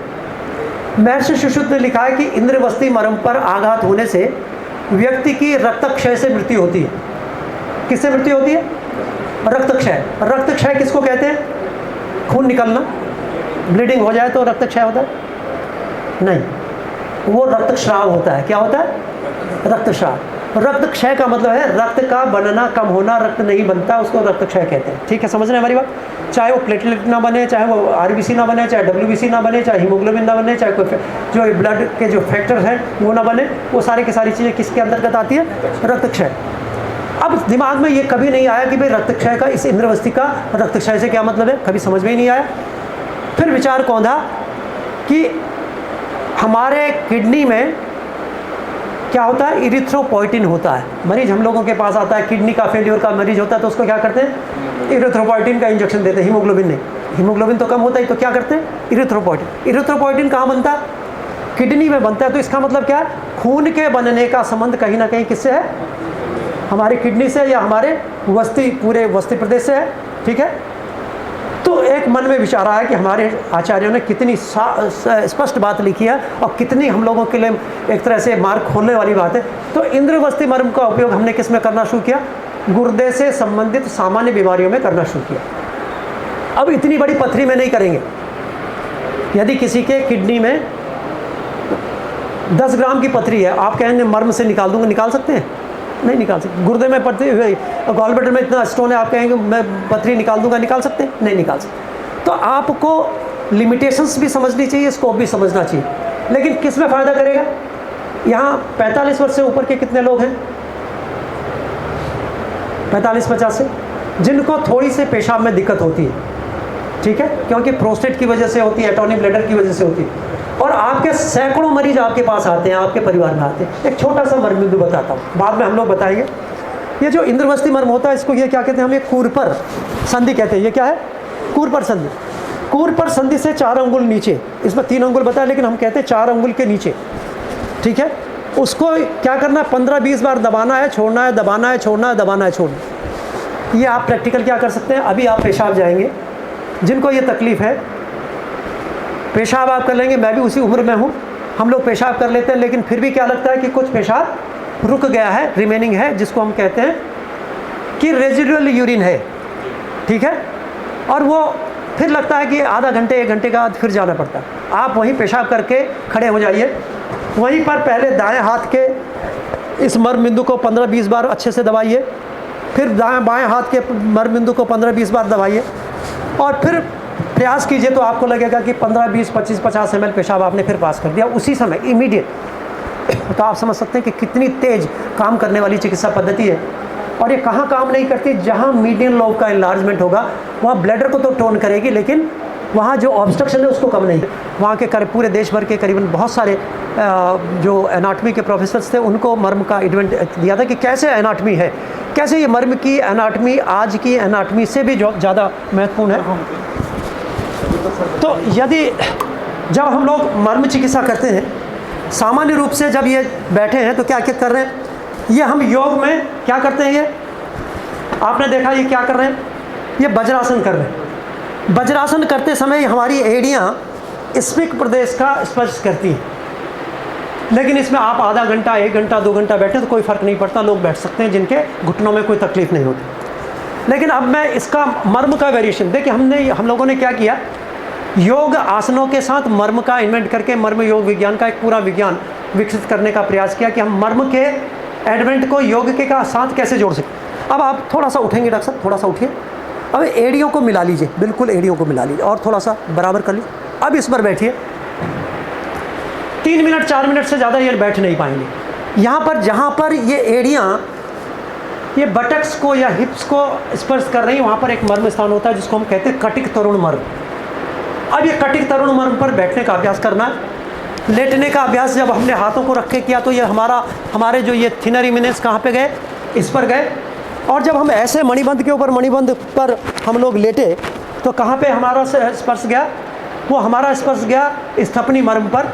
ये 3 जो मुख्य लक्षण है। अब ये जो है डॉक्टर साहब, तो योग अच्छा योग सिद्ध है, इनको आसन सिद्ध है, तो ये इतने अच्छे ढंग से कर सकते हैं। एक व्यक्ति जिसको सीवियर ऑस्टियो आर्थराइटिस है, क्या वो घुटने मोड़ सकता है? कोई वृद्ध व्यक्ति है, क्या घुटने मोड़ सकता है? कोई 100 किलो का व्यक्ति है, क्या को घुटने मोड़ सकता है? नहीं मोड़ सकता। अब उसके लिए क्या? इस पर लेट जाए डॉक्टर साहब, उल्टा लेट जाए जरा सा।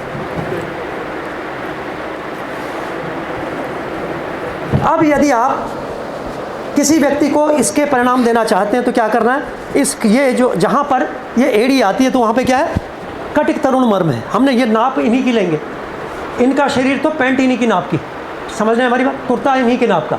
ये नहीं कि हम अपने नाप से नापेंगे, नहीं, नाप किसकी होगी, इंडिविजुअल की नाप होगी। तो अब ये जहाँ पर ये स्पर्श करेगा वहाँ पर क्या है, अब ये नहीं कर सकते तो हमें क्या करना है, इसको दोनों पॉइंट्स को दबाएंगे तो हम क्या करेंगे, जो इसके परिणाम हैं वो इसके परिणाम हम मरीज़ को ट्रांसफ़र कर सकते हैं, उसका उपयोग हम मरीज़ को कर सकते हैं। अब ऐसा भी संभव नहीं है। तो देखिए भगवान ने कितनी अच्छी, अब आप सीधा लेटे जाएंगे डॉक्टर साहब, मुट्ठी बंद कर लेंगे, ऐसे हाथों को सीधा रख लेंगे, मुट्ठी को ऐसे रखेंगे और हाथों को सीधा, ऐसे मुट्ठी को ऐसे रखे, हाथों को सीधा। अब इनको जिस जगह पे आपकी एड़ी रखी जाती थी उस जगह पे हिप्स को ऊपर उठाइए, नहीं पूरा, दोनों पूरा यहाँ कमर से उठाइए, नहीं इसको कमर से उठाइए आप। अब इनको क्या करना है, दोनों हाथों को उस जगह पे रख लेना। ये कोई भी व्यक्ति कर सकता है। जो परिमाप, ये जो एड़ी जहाँ पे आ रही थी 1-1 मिलीमीटर, एनाटॉमी के लोग भी 1-1 मिलीमीटर नपा हुआ। अब हमारे हाथ कहाँ पे जाएंगे, उसी कटिक तरुण मर्म पर हमारी मुट्ठी है, समझ रहे हैं हमारी बात। तो कटिक तरुण मर्म को उत्प्रेरित करने की हम लोगों ने कई विधियाँ विकसित की हैं कि जिससे कि हर व्यक्ति इससे लाभान्वित हो सके। और हम भी इसको कभी कभी हम लोग भी इसको अपने से भी लेटते हैं तो लेट के हाथों को नीचे अंगूठे को रख, लोग सोचते हैं पता नहीं क्या कर रहे हैं, कैसे कर रहे हैं, क्या है। तो इसको यदि करते हैं तो क्या है, कटिक तरुण मर्म पर इसका प्रभाव होता है। और इन 3 मर्मों के माध्यम से आप क्या कर सकते हो, अपने शरीर को स्वस्थ रख सकते हो। हम लोग 8-8 दिन, मुझे डायरिया हुआ है 2 दिन से भयंकर, लेकिन अभी भी हम लोग यदि मर्म चिकित्सा के सहारे 2-4 घंटे, 6 घंटे, 7 घंटे लगातार खड़े होके बोलते हैं और नियमित रूप से सुबह से हम लोग रात 11 बजे तक का हम लोगों का क्रम होता है। तो सिर्फ किसकी वजह से होता है, ये मर्म चिकित्सा का अनुग्रह हम लोगों पे होता है कि हम लोग सेल्फ मर्मा थेरेपी अपने मर्मों को स्टिमुलेट कर लेते हैं। उसके बाद दिन भर इसी उत्साह से, इसी ऊर्जा से कार्य करने का प्रयास करते हैं कि जिससे कि तो ये समझ लीजिए कि मर्म चिकित्सा कितनी महत्वपूर्ण होती है। और इससे ये यहाँ पर क्या है, ये कटिक तरुण मर्म वही स्थान है एनाटॉमिकली। अब यदि अब आप डॉक्टर साहब इसको ऐसे ही हाथों को रखते हुए उल्टा हो जाइए, ऐसे ही हाथों को वहीं रखेंगे,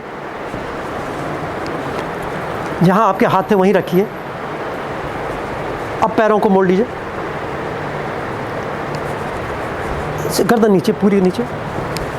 ये वही स्थान है जहाँ पर अंगूठा, दूसरा भी पैर रखिए, दूसरा पैर मोड़िए,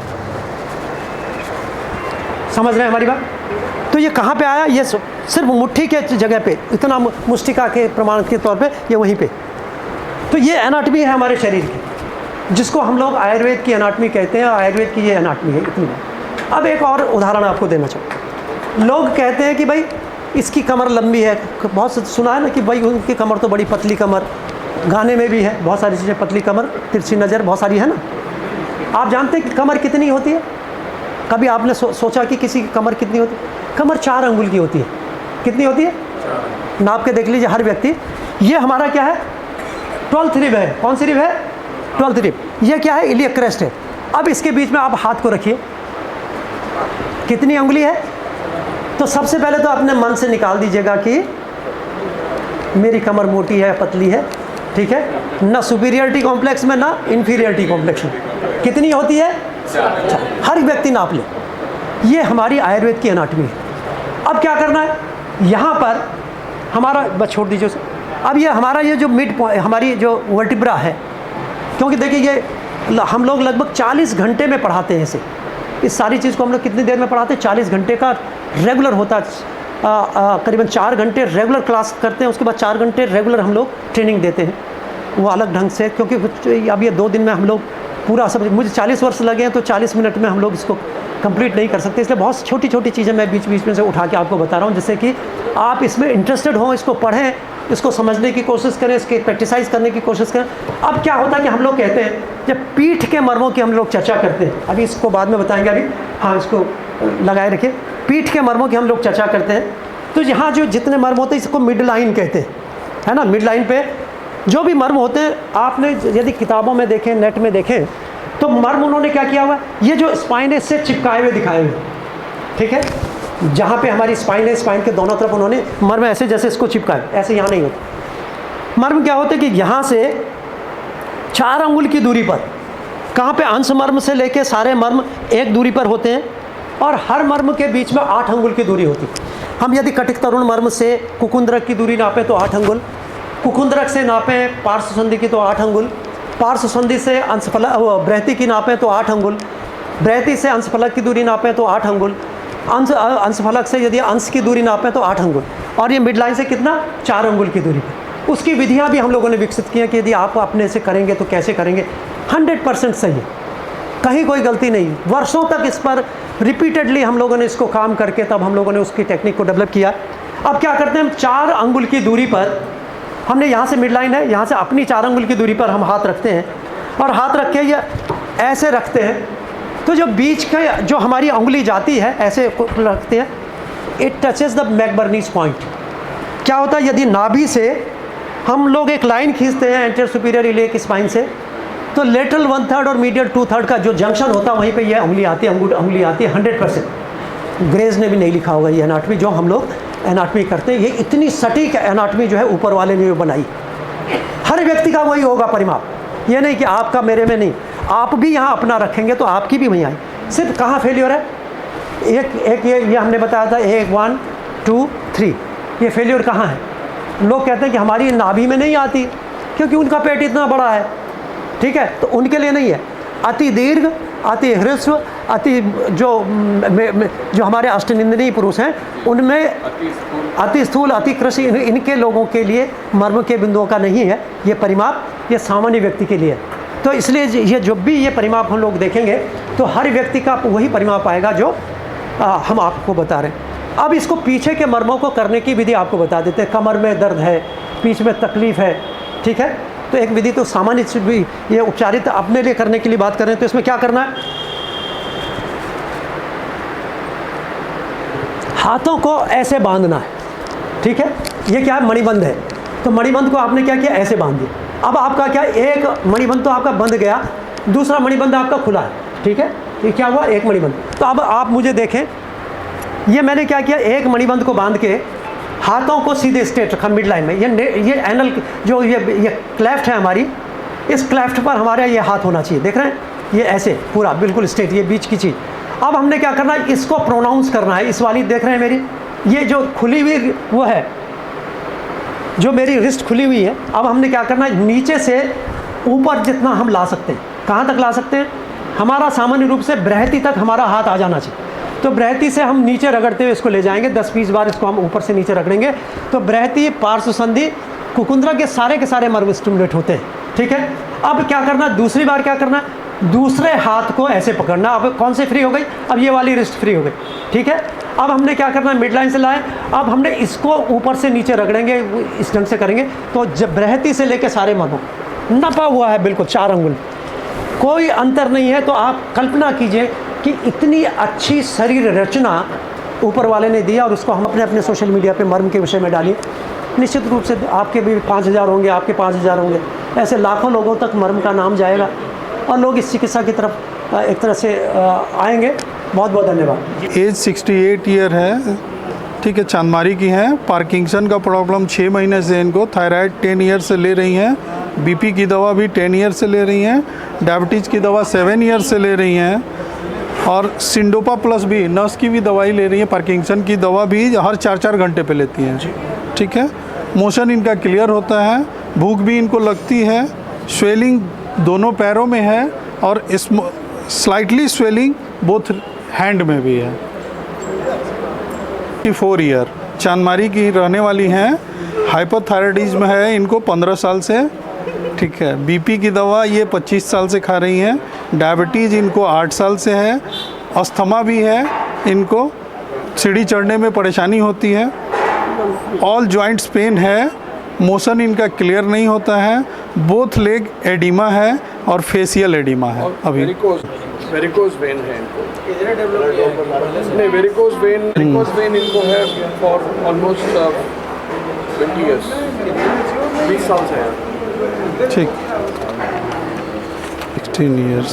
और ये इसका बर्थ प्रीमेच्योर हुआ था, प्रीमेच्योर बर्थ था, 7 मंथ्स में, और बर्थ के बाद इसको लैक ऑफ ऑक्सीजन था, बर्थ के बाद 2 दिन ऑक्सीजन पे रखा गया था, एंड ये NICU में पूरे गुस्सा irritating face anger, behaviour issues, anger.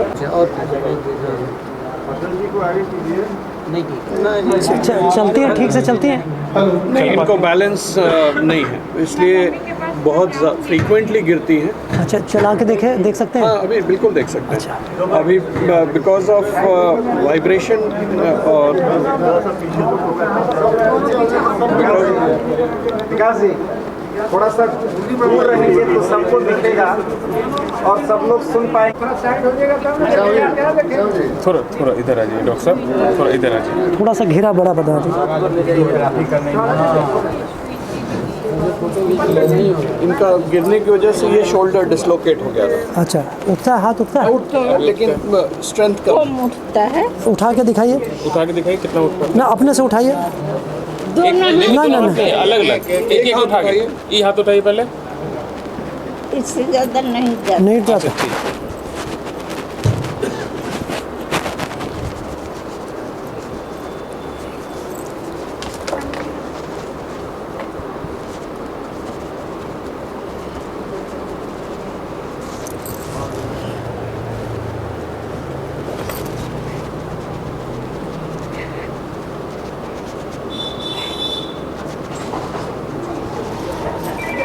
अब हाथ उठा लीजिए, उठाइए अपने से उठाइए, अपने से उठाइए, उठाइए, हाथ उठाइए। उठाइए और उठाइए, उठाइए। बिना सपोर्ट नहीं, सपोर्ट के उठेगा ना, कर दिए हैं आप। हाँ किए हुए हैं, सब किए हुए हैं। चलो चलो चलो, आपको फ्री लगेगा। गुड गुड, बहुत बढ़िया बहुत बढ़िया। अच्छा प्रयास है। अरे वाह, देखिए ठीक है, ये करेंगे तो ये ठीक हो जाएंगे।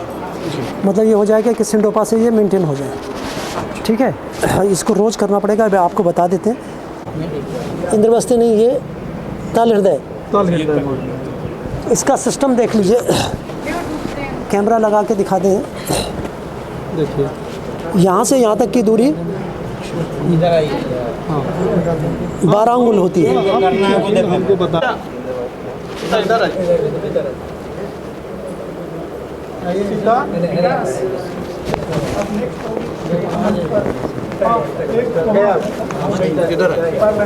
अच्छा, वो गौर से देखिए कि कहाँ उनको अभी बताएंगे जाए हाथ जाए कहेंगे ये वो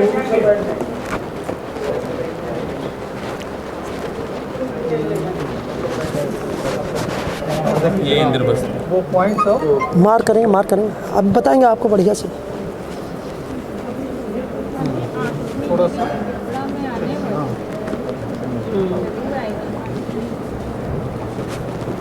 ये सब पॉइंट हम सर का देख रहे हैं।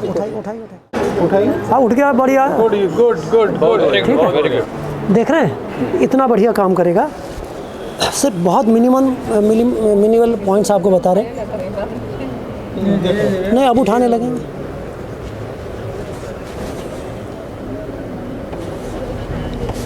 इसको बाद में मेहंदी लगा लीजिएगा उस पॉइंट पर कि मेहंदी कुछ दिन तक टिकेगा। ये मार्कर ज़्यादा दिन नहीं। देखिए, इसमें ऐसा करना, यहाँ से शुरुआत करेंगे। इसका सिस्टम क्या है कि इसको ऐसे ऐसे, ठीक है, यदि मोड़ लीजिए पैर, यदि ऐसे करना, नहीं ऐसे, अरे आप मोड़ के सीधा मोड़िए। ऐसे रखिए इसको ऐसे, ये ना, ये देख रहे हैं मेरा हाथ, ये दोनों हाथ को। अच्छा दोनों बिल्कुल दोनों इस पे प्रेशर नहीं देना। पहला ये करना है, फिर इसको 90 डिग्री करके जहाँ मैंने निशान लगाया इसको, ये अभी इनको चला के दिखाएंगे। ठीक है, फिर तीसरा ये नहीं जाइए। है ना, और चौथा जो है ये। ठीक है, ऐसे ही यहाँ पर करेंगे। इंद्रवस्ती। ठीक है, फिर तीसरा ये और चौथा ये। ठीक है, ऐसे ही हाथ में।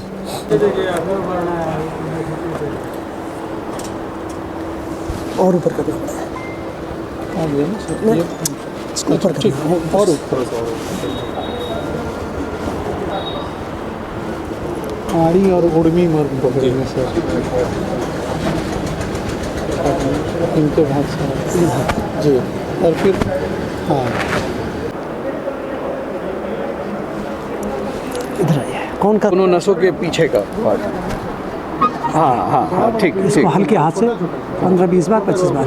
मीन्स प्रेशर इतना ज़्यादा नहीं कि दर्द होना शुरू हो। ना जितना सह सके। दूसरा लगी है बीच की उंगली जहाँ जाती है वहाँ पे, ठीक है, ये टेंडर पॉइंट है, ठीक है, ये इसका मेजरमेंट है। अब ऐसा नहीं कि कहीं यहीं पर सबका मर्म पॉइंट यहीं पे होना चाहिए। अब इस हाथ से करेंगे तो आप ये नहीं, ये तल हृदय पे लास्ट में जो है तल हृदय पे करते हैं। तो इसी ढंग से क्यों करते हैं, क्योंकि जब भी पूजा करते हैं तो क्या करते हैं, लास्ट में ओम अस्त्राय फट करके हाथ पे ताली मारते हैं, तो यही क्रम है, ठीक है। तो इसको अपने उठिए आराम से, बहुत बढ़िया। यहीं से पैदल आपको चंदमारी जाना है, हिम्मत से चलिए। नहीं नहीं, उसको मत पकड़िए, छोड़िए, आप चल सकती हैं, पकड़िए मत। चलो कोई दिक्कत नहीं, पीछे से आप बगल में आ गए होंगे, थोड़ा सा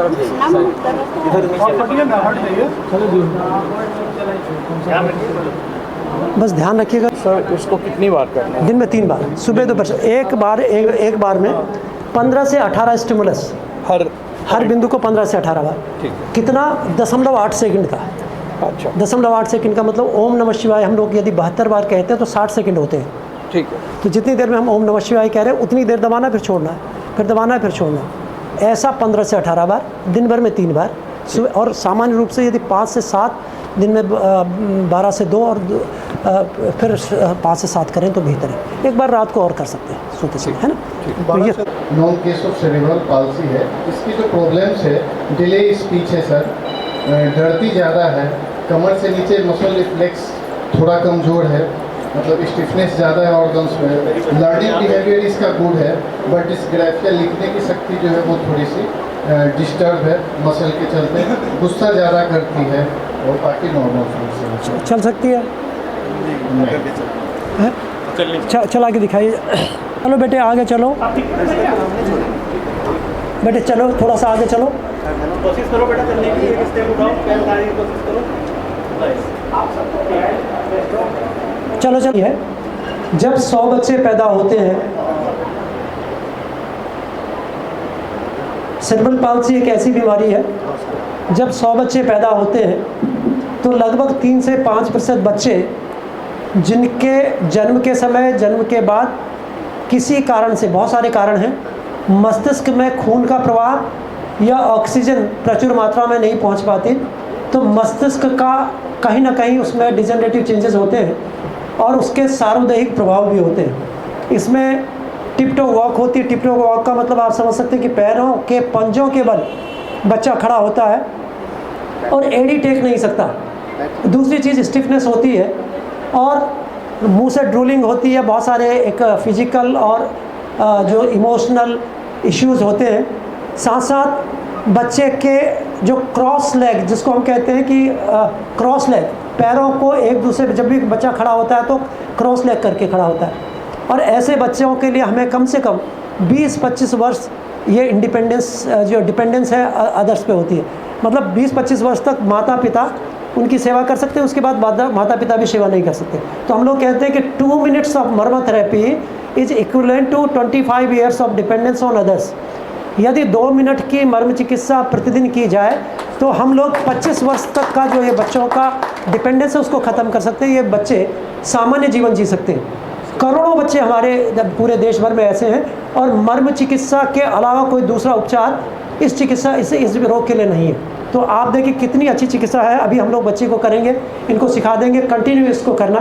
करके दिखा दीजिए। इससे कुछ उठा लेती है, काम कर लेती है सब, लेकिन इसमें स्पास्टिसिटी है ना। हाँ। बेटे सीधे करो पैर। स्टिफनेस है हैंड्स में भी, लेकिन पैर में ज़्यादा है।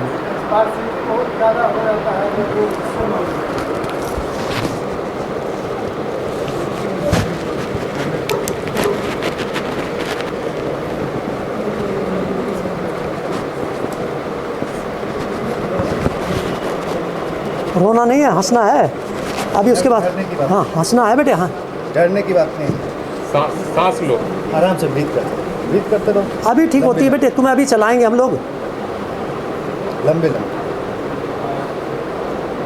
बिना डरे।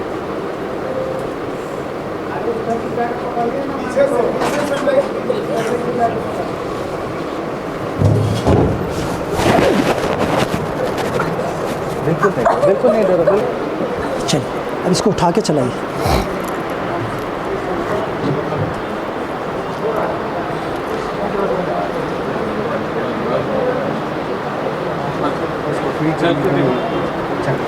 पैर सीधे करो, पैर सीधे करो। पैर सीधा करो। हाँ गुड, अपने से कर लिया, देखो खुद से क्रॉस है, अपने से हटा गया, क्रॉस देखिए, क्रॉस लेग हट गई। 2 सेकंड में क्रॉस है। अब हाथ देखो इसका, हाथ हाथ सीधा करके दिखाओ, ऐसे स्ट्रेट करो, वो भी करो। Very good. अब तो स्पास्टिसिटी खत्म हो गई। चलो बिठाइए, खड़े नहीं, खड़े खड़े कर दीजिए, चलाइए इसको बेटे, चल के दिखाओ। अभी तुम्हें चल के भेजेंगे वापस। क्रॉस इसको जरा कपड़ा इसको ना थोड़ा सा ऊपर कर दीजिए, इस कपड़े को थोड़ा सा ऊपर कर लीजिए, जिससे आराम से खड़े हो जाओ, खड़े हो, सीधा खड़े हो, पैर सीधा करो। हाँ हाथ सीधा टेको, पैर सीधे, एडी टेको, एडी टेको नीचे, ठीक है। एडी रखो।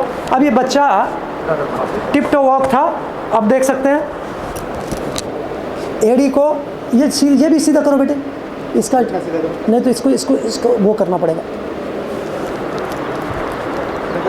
चलो चलो, पैर उठाओ, पैर उठाओ, स्टेप लो, बहुत बढ़िया। गुड, अरे वाह, अरे भाई वाह, चलो चलो चलो, उठाओ, चलो चलो चलो, पैर उठाओ, उठाओ बेटे, पैर उठाओ, गुड पैर पे ताकत दो। गुड। अभी चलाएंगे बेटे तुम्हें, हाँ, अरे वाह, ये तो बहुत बहादुर बच्ची है, अरे वाह, ग्रेट, अरे वाह। इसको रोज करेंगे तो ये 1 आध महीने में पैर भी, ये तो पैर तो अभी टेक लेती, इसका यहाँ असल में क्या है, ये यहाँ ऐसे रहता था, हाँ ऐसे रखो। ठीक है, ये 90 डिग्री पे, ये यदि यहाँ पे एक तरह से, चलो सीधा करो बेटे, अरे वाह, थोड़ा और सीधा करो, ये वाला भी बहुत बढ़िया। कितना बढ़िया हो गया। ये एड़ी तो पहली बार लोग नीचे रख रहे हैं। अभी तो एड़ी पहली बार ये नीचे रख रही है, देखिए, नहीं रखी नहीं, ऐसे ही रहते थे पैर। शाबाश, बहुत अच्छी बच्ची, अरे वाह, ग्रेट। कुछ नहीं कुछ नहीं कुछ नहीं, हम तुम्हें निशान लगा रहे हैं बेटे, निशान लगा रहे हैं। कुछ ढीला छोड़ो, ढीला छोड़ो, पूरा ढीला छोड़ो। सूख कैसे गए, इस पे आप मेहंदी से ना मार्क कर लेंगे। मेहंदी के बीच में कैसे पता चलेगा, मिड है ना,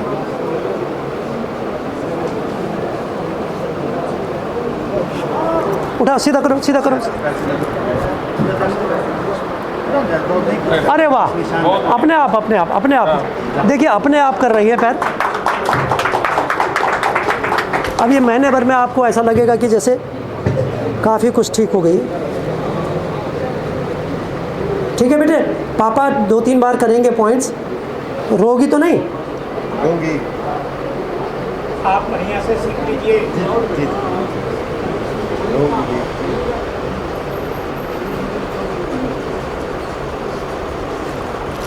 अब देखिए पैर को, आपने पहले पैर देखे होंगे, आप तो जानते हैं कि क्या स्थिति थी।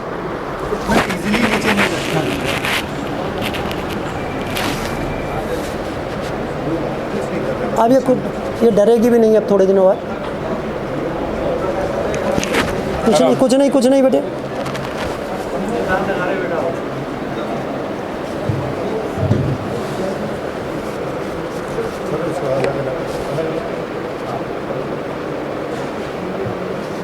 अब दर्द हो रहा है बेटे? नहीं अब नहीं हो रहा।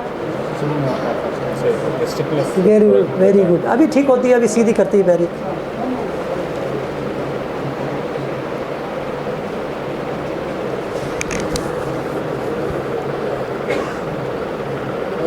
थोड़ा सा स्ट्रॉन्ग कोई नीडल नहीं जा रहा, बस ओनली से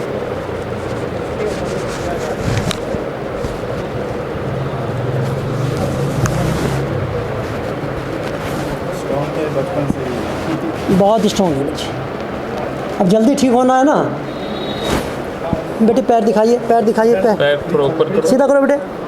कुछ नहीं कर रहे हैं, इंजेक्शन थोड़ी लग रहा है।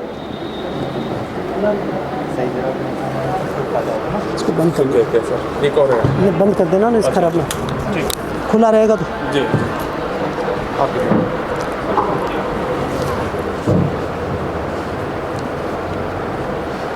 इसको देखिए, सबसे पहले तो ये यहाँ पे ना इसका है जी, ये इसमें अंगूठे से आप अंगूठे से कर सकते हैं इसमें, क्योंकि इसका उंगलियों का इसका हिसाब का होगा। हाँ तो चल के दिखाओ। अब पैरों को टेको पहले ठीक से, रख लेगी और आगे कीजिए ज़रा। हाँ। अब देखिए क्रॉस लेग बहुत कम हो गया।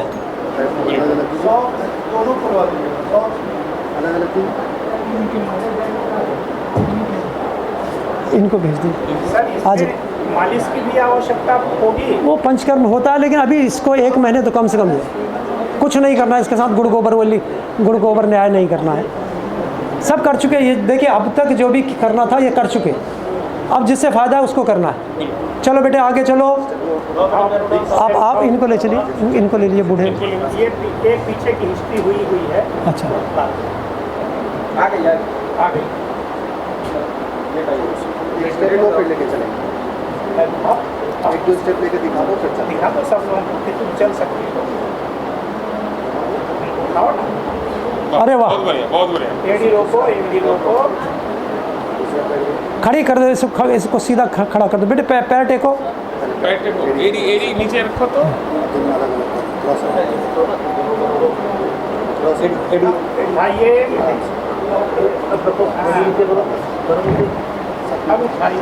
जाने दो, उधर जाने दो। हाँ, बहुत बढ़िया। वैसे करो, नीचे करो, धीरे धीरे करो बेटा।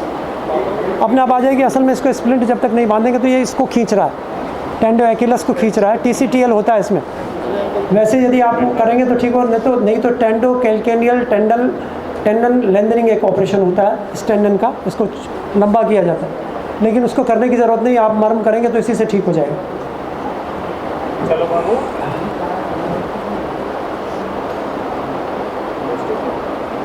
अरे वाह, और हाँ पूरा हिम्मत लेके चलने लगेगी, कोई दिक्कत नहीं। 16 साल उम्र है।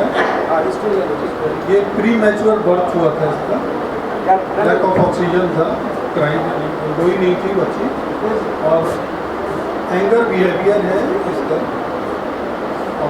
बाकी सब चीज़ें ठीक हैं। कॉम्प्रिहेंशन का प्रॉब्लम। अच्छा, बाकी चलना फिरना कोई दिक्कत नहीं। फिजिकल में motor skill is super. Motor skill मार कर देखिए, मार्केट यहाँ So उसका motor skill is very good and memory is also good, but comprehension is the problem. देखो ना पॉइंट है, कुछ नहीं मार्कर से अंकल मार्कर से बना रहे हैं, देखो ना तुम्हारा डिजाइन बना रहे हैं।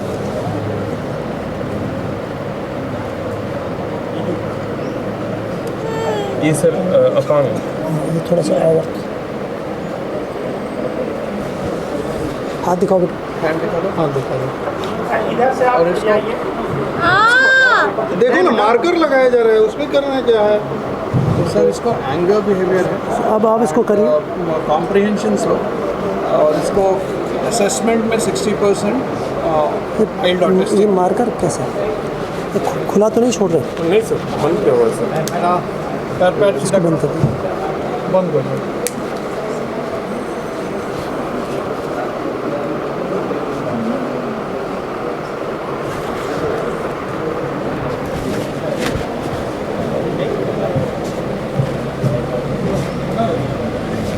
इसकी नींद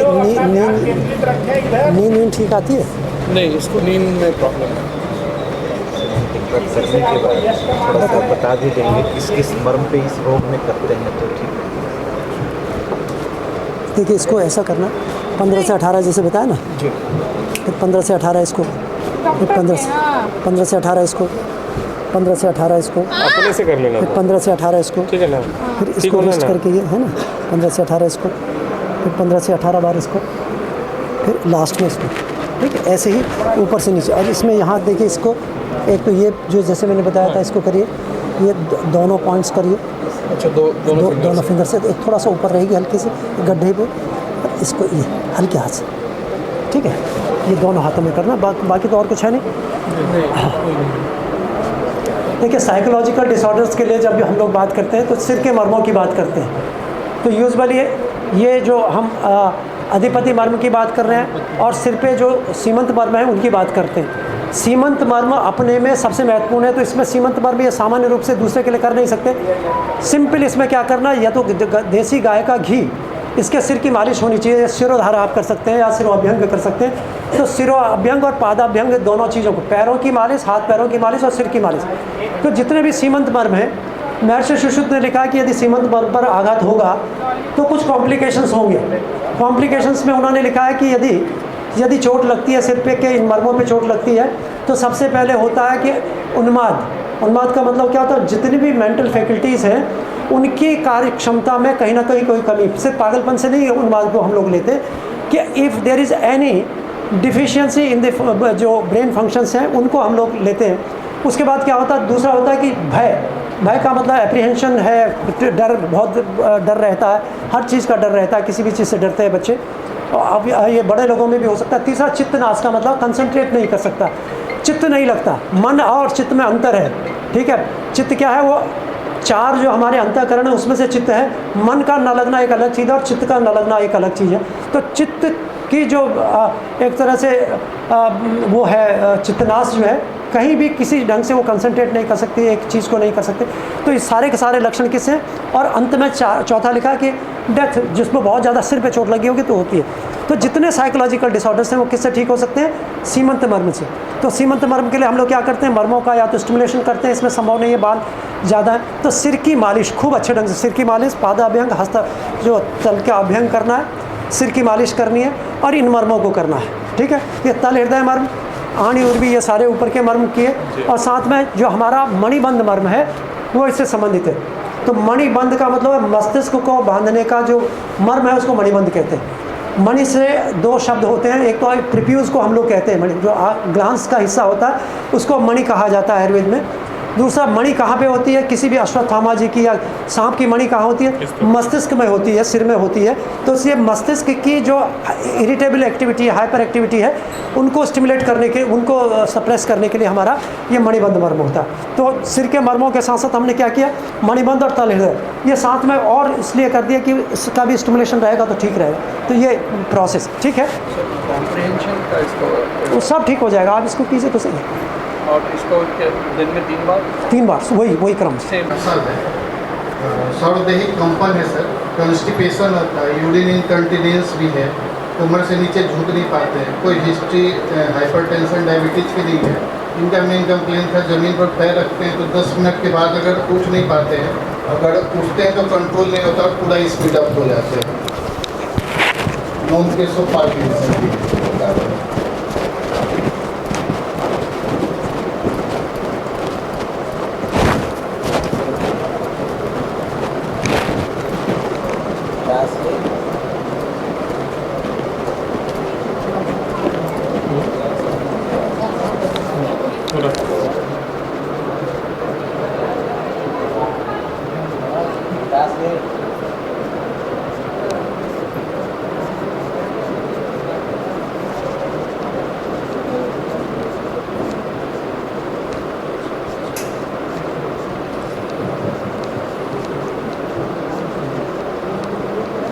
साल पहले सर ये एकदम सीधे थे, ठीक जैसे हम लोग चलते हैं। अभी ठीक सीधा कर देते हैं। या 2 साल से धीरे धीरे एकदम चलते हैं।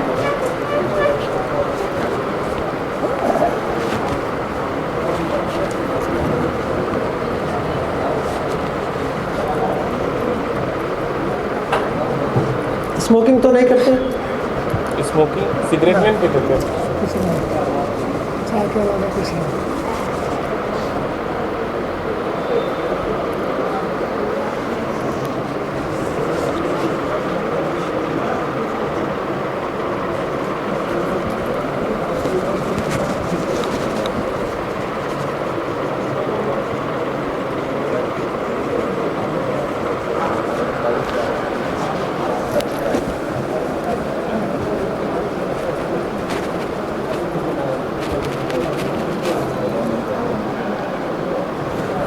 खड़े हो जाइए।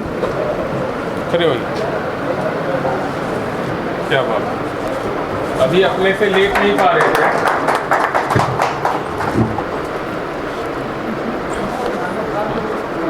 कौन है इनके साथ? आइए इधर आइए। उनको भेजिए, उनको समझना है। पीछे से जिसको समझना है, देखिए इनको ऐसे करना है। ये यहाँ सिर का और गर्दन का जोड़ है, तो इसको 15-20 बार दिन भर में 3 बार, है ना, ऐसे देख रहे हैं। हमारा हाथ है, हमने यहाँ सपोर्ट किया हुआ, पीछे से इसको दबा रहे हैं। फिर क्या करना है कि इसको ऐसे, ये ऐसे कर सकते हैं। चल के देखिए जरा, नीचे उतरिए। एक आध कोई सपोर्ट पकड़ लीजिए जरा सा। हाँ चल, खड़े हो जाएंगे कह रहे। हाँ चले जाएंगे। सीधे होना है, बिल्कुल सीधे हो जाइए, सीधे हो जाइए, मुड़िए मत। अब नीचे आ जाइए, कमर सीधे कीजिए। आप नहीं गिरिएगा, आप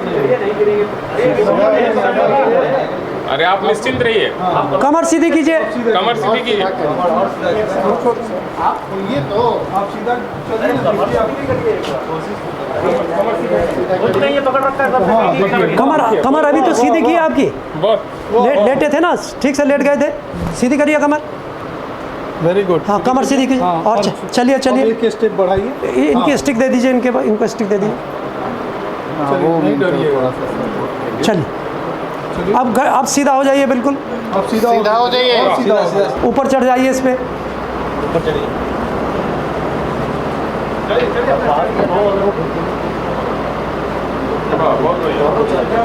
क्या बात, चढ़ाना पड़ रहा था। चलो समझ गए आप क्या करना है। पीछे से पैर आप ठीक से समझिए, इसमें तनाव है। सब ठीक हो जाए, आप लेटो तो सही।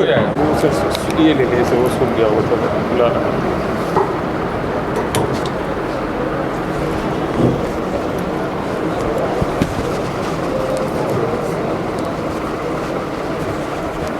ये सर ऐसे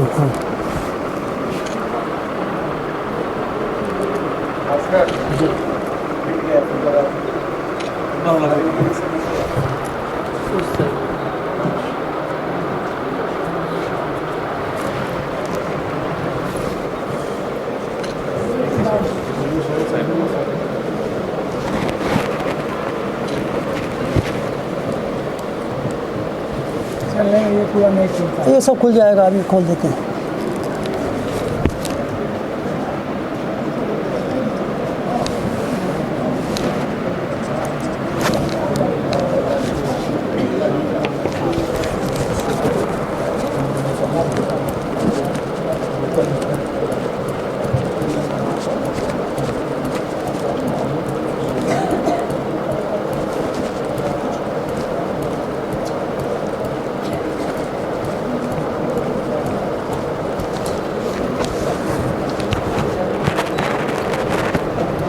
सारे पेपर डीप सेंसेशन देता है।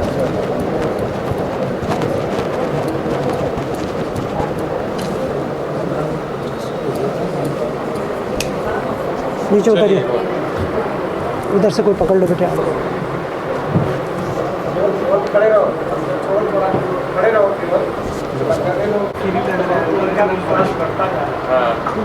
अब तो घूम रहे हैं, वो रुक ही नहीं रहे, बताओ। और उठाइए, एकदम ऐसे और उठाइए। मैंने अब तो बहुत काफ़ी सीधे हाथ हिला के चल। सब कल भी कराते हैं। चलिए अलग ही ऊर्जा।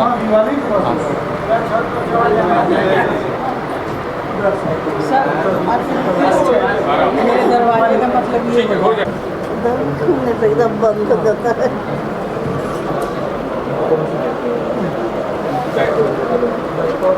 नेगेटिव इम्पैक्ट है लाइट और खाने के बाद इनका यूरिन पास ही नहीं हो रहा है। तभी क्या चल रहा है?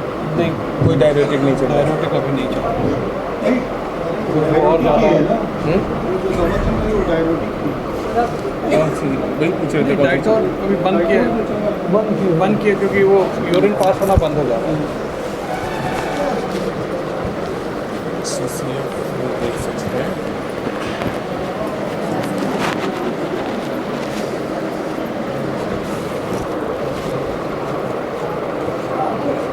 हाँ बस थोड़ा सा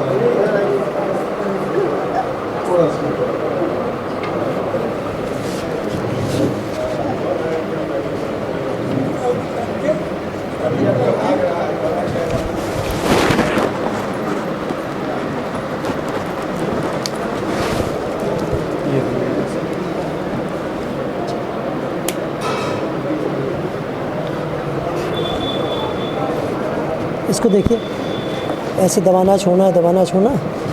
ये इसको हल्के हाथ से करना है क्योंकि कुछ है नहीं, है ना, सूजन बहुत है। और ये यहाँ करना है, इसको दबाना। तो ये सूजन अभी की, चलाइए पैरों को, चलाइए, पैर आगे पीछे करो। ये अभी 3-4 मिनट में कम हो जाती है सूजन। हाँ, ये भी इसको है ना, ये यहाँ से शुरू करेंगे, यहाँ से एक 15-20 बार, 15-20 बार। बहुत ज़ोर से नहीं करना है ना, क्योंकि इसमें उनका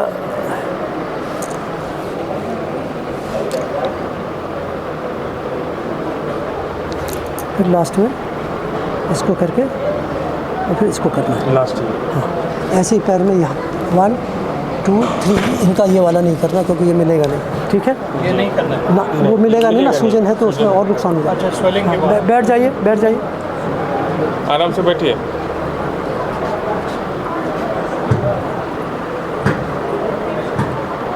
बहुत बहुत बढ़िया, बढ़िया, बहुत बढ़िया। चलिए बहुत बढ़िया। सांस फूलेगा तो ये भी ठीक, इससे सांस भी ठीक होगा, है ना? बस इतना ही। हाँ हाँ, एक तो फैट भी ज़्यादा है, पानी भी है, रिटेंशन, ठीक है? तो ये सारी चीज़ें करते रहेंगे तो ठीक रहेगा। इनका ऊपर से नहीं करना है। नहीं नहीं, और कुछ नहीं करना। इनके सिर्फ किडनी और हार्ट से संबंधित, लीवर से संबंधित थोड़ा खराब होता है। फैटी लिवर आता वो सब इसी के लिए कर दिया हमने, सब सारी चीज़ें। इसी से आप चलिए, उतरिए नीचे।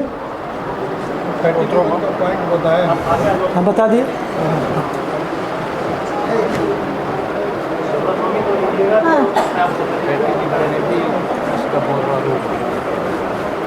हाँ, कुरपत।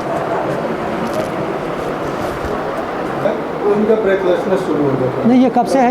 ये तो बता दीजिए। इनको ब्रेन हेमरेज हुआ है 6 ईयर ओल्ड। अच्छा, ब्लड प्रेशर की दवा ये 10 ईयर ओल्ड से खा रही है। मोशन इनका क्लियर नहीं होता है, टंग इनका नीराम है, ठीक है? स्वेलिंग है राइट लेग में, एस्क्लेरोसिस है, जकड़न है। ये हाथ उठाइए, हाथ उठाइए, हाथ उठाइए माता जी, हाथ उठाने का ये वाला हाथ उठाइए, दाहिना वाला, दाहिना वाला। ये हाथ उठाइए। हैं? कोशिश आवाज भी इनका नहीं आता है ना। खुलता नहीं है हाथ, ये खुलता नहीं है। ये हाथ की ये स्थिति है।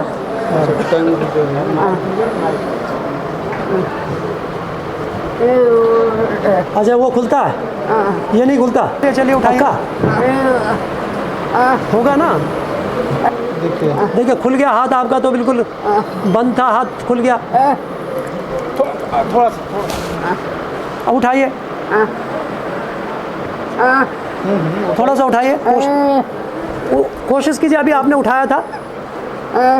हाँ उठाइए। अरे वाह वाह वाह वाह, मुंह पे ले जाओ, मुंह पे ले जाओ। बहुत बढ़िया। अरे वाह,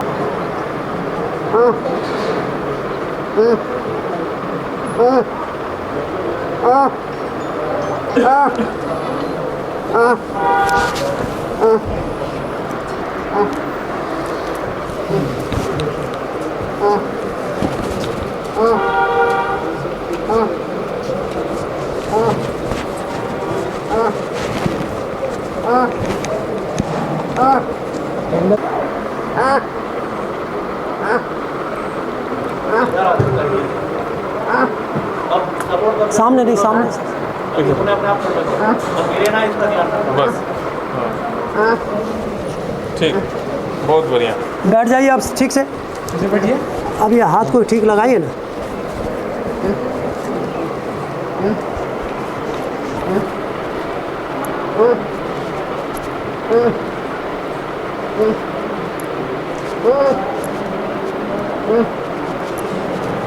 चेस्ट पीटी कराते हैं ना इनका, पीछे चेस्ट की जो कुछ फिजियोथेरेपी है, मालिश पीछे करना चाहिए, मालिश करनी चाहिए पीछे है ना।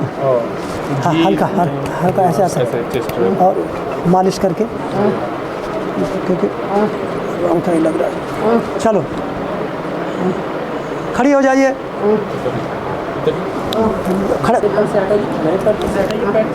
हाँ, पकड़े आपको एकदम चिंता मत करिए। यहाँ से ही पकड़ा हुआ है। हाँ, पैर उठाइए, पैर उठाइए। अरे वाह,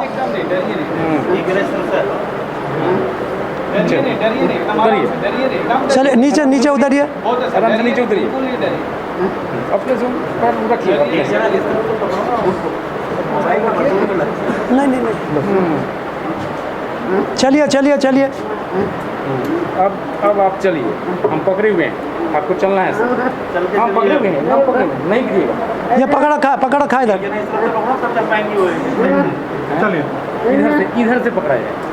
नहीं तो पकड़ रखा उन्होंने। जी हाँ चलिए, इधर से पकड़ लीजिए, गिर ना जाए।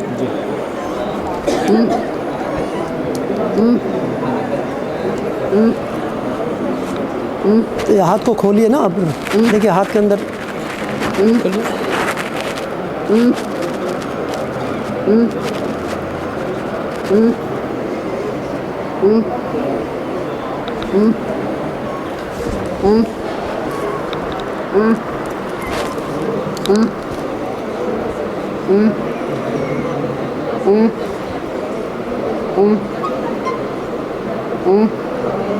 मैं सीटी के पेशेंट हूँ और मुझे बचपन से ये बीमारी है। मैं पहले इतना ना मतलब मैं चल नहीं पाती थी, ना ही कोई मूवमेंट मेरा हो पाता था। पूरा मेरा बॉडी एकदम मतलब स्टैचू की तरह हो जाता था। और मैं पहले कोई भी अपना मूवमेंट नहीं, हाथ से नहीं, पैर से कोई भी मूवमेंट नहीं कर पाती। हाथ या पैर एकदम काम नहीं करता था, नहीं मुँह से कुछ ज़्यादा बोल पाती थी। मुझे बहुत सर से मिलके फिर कैसा लगा आपको? अच्छा लगा? मतलब स्टिफनेस का क्या अंतर लग रहा है आपको? पहले मुझे बहुत ज़्यादा मतलब स्टिफनेस था, मेरा पैर बहुत ज़्यादा टाइट था, almost hard like a rock. इसको मूव करना बहुत ज़्यादा हार्ड था और बहुत ज़्यादा हार्ड था। और मैं पहले बहुत मुश्किल से पैर मूव कर पाती थी, और ये इसके मतलब एक्सरसाइज होने के बाद ऐसा लग रहा है कि उसमें जितना स्टिफनेस था अभी मतलब कम हो गया है। और मैं अपना पैर आराम से मतलब मूव कर सकती हूँ, हाथ पैर आराम से मूव कर सकती हूँ। हाथ पहले मेरा हाथ ऐसे फैल भी नहीं पाता था, अब मेरा हाथ अभी सर के सेशन के बाद तुमको क्या फ़ायदा दिख रहा है?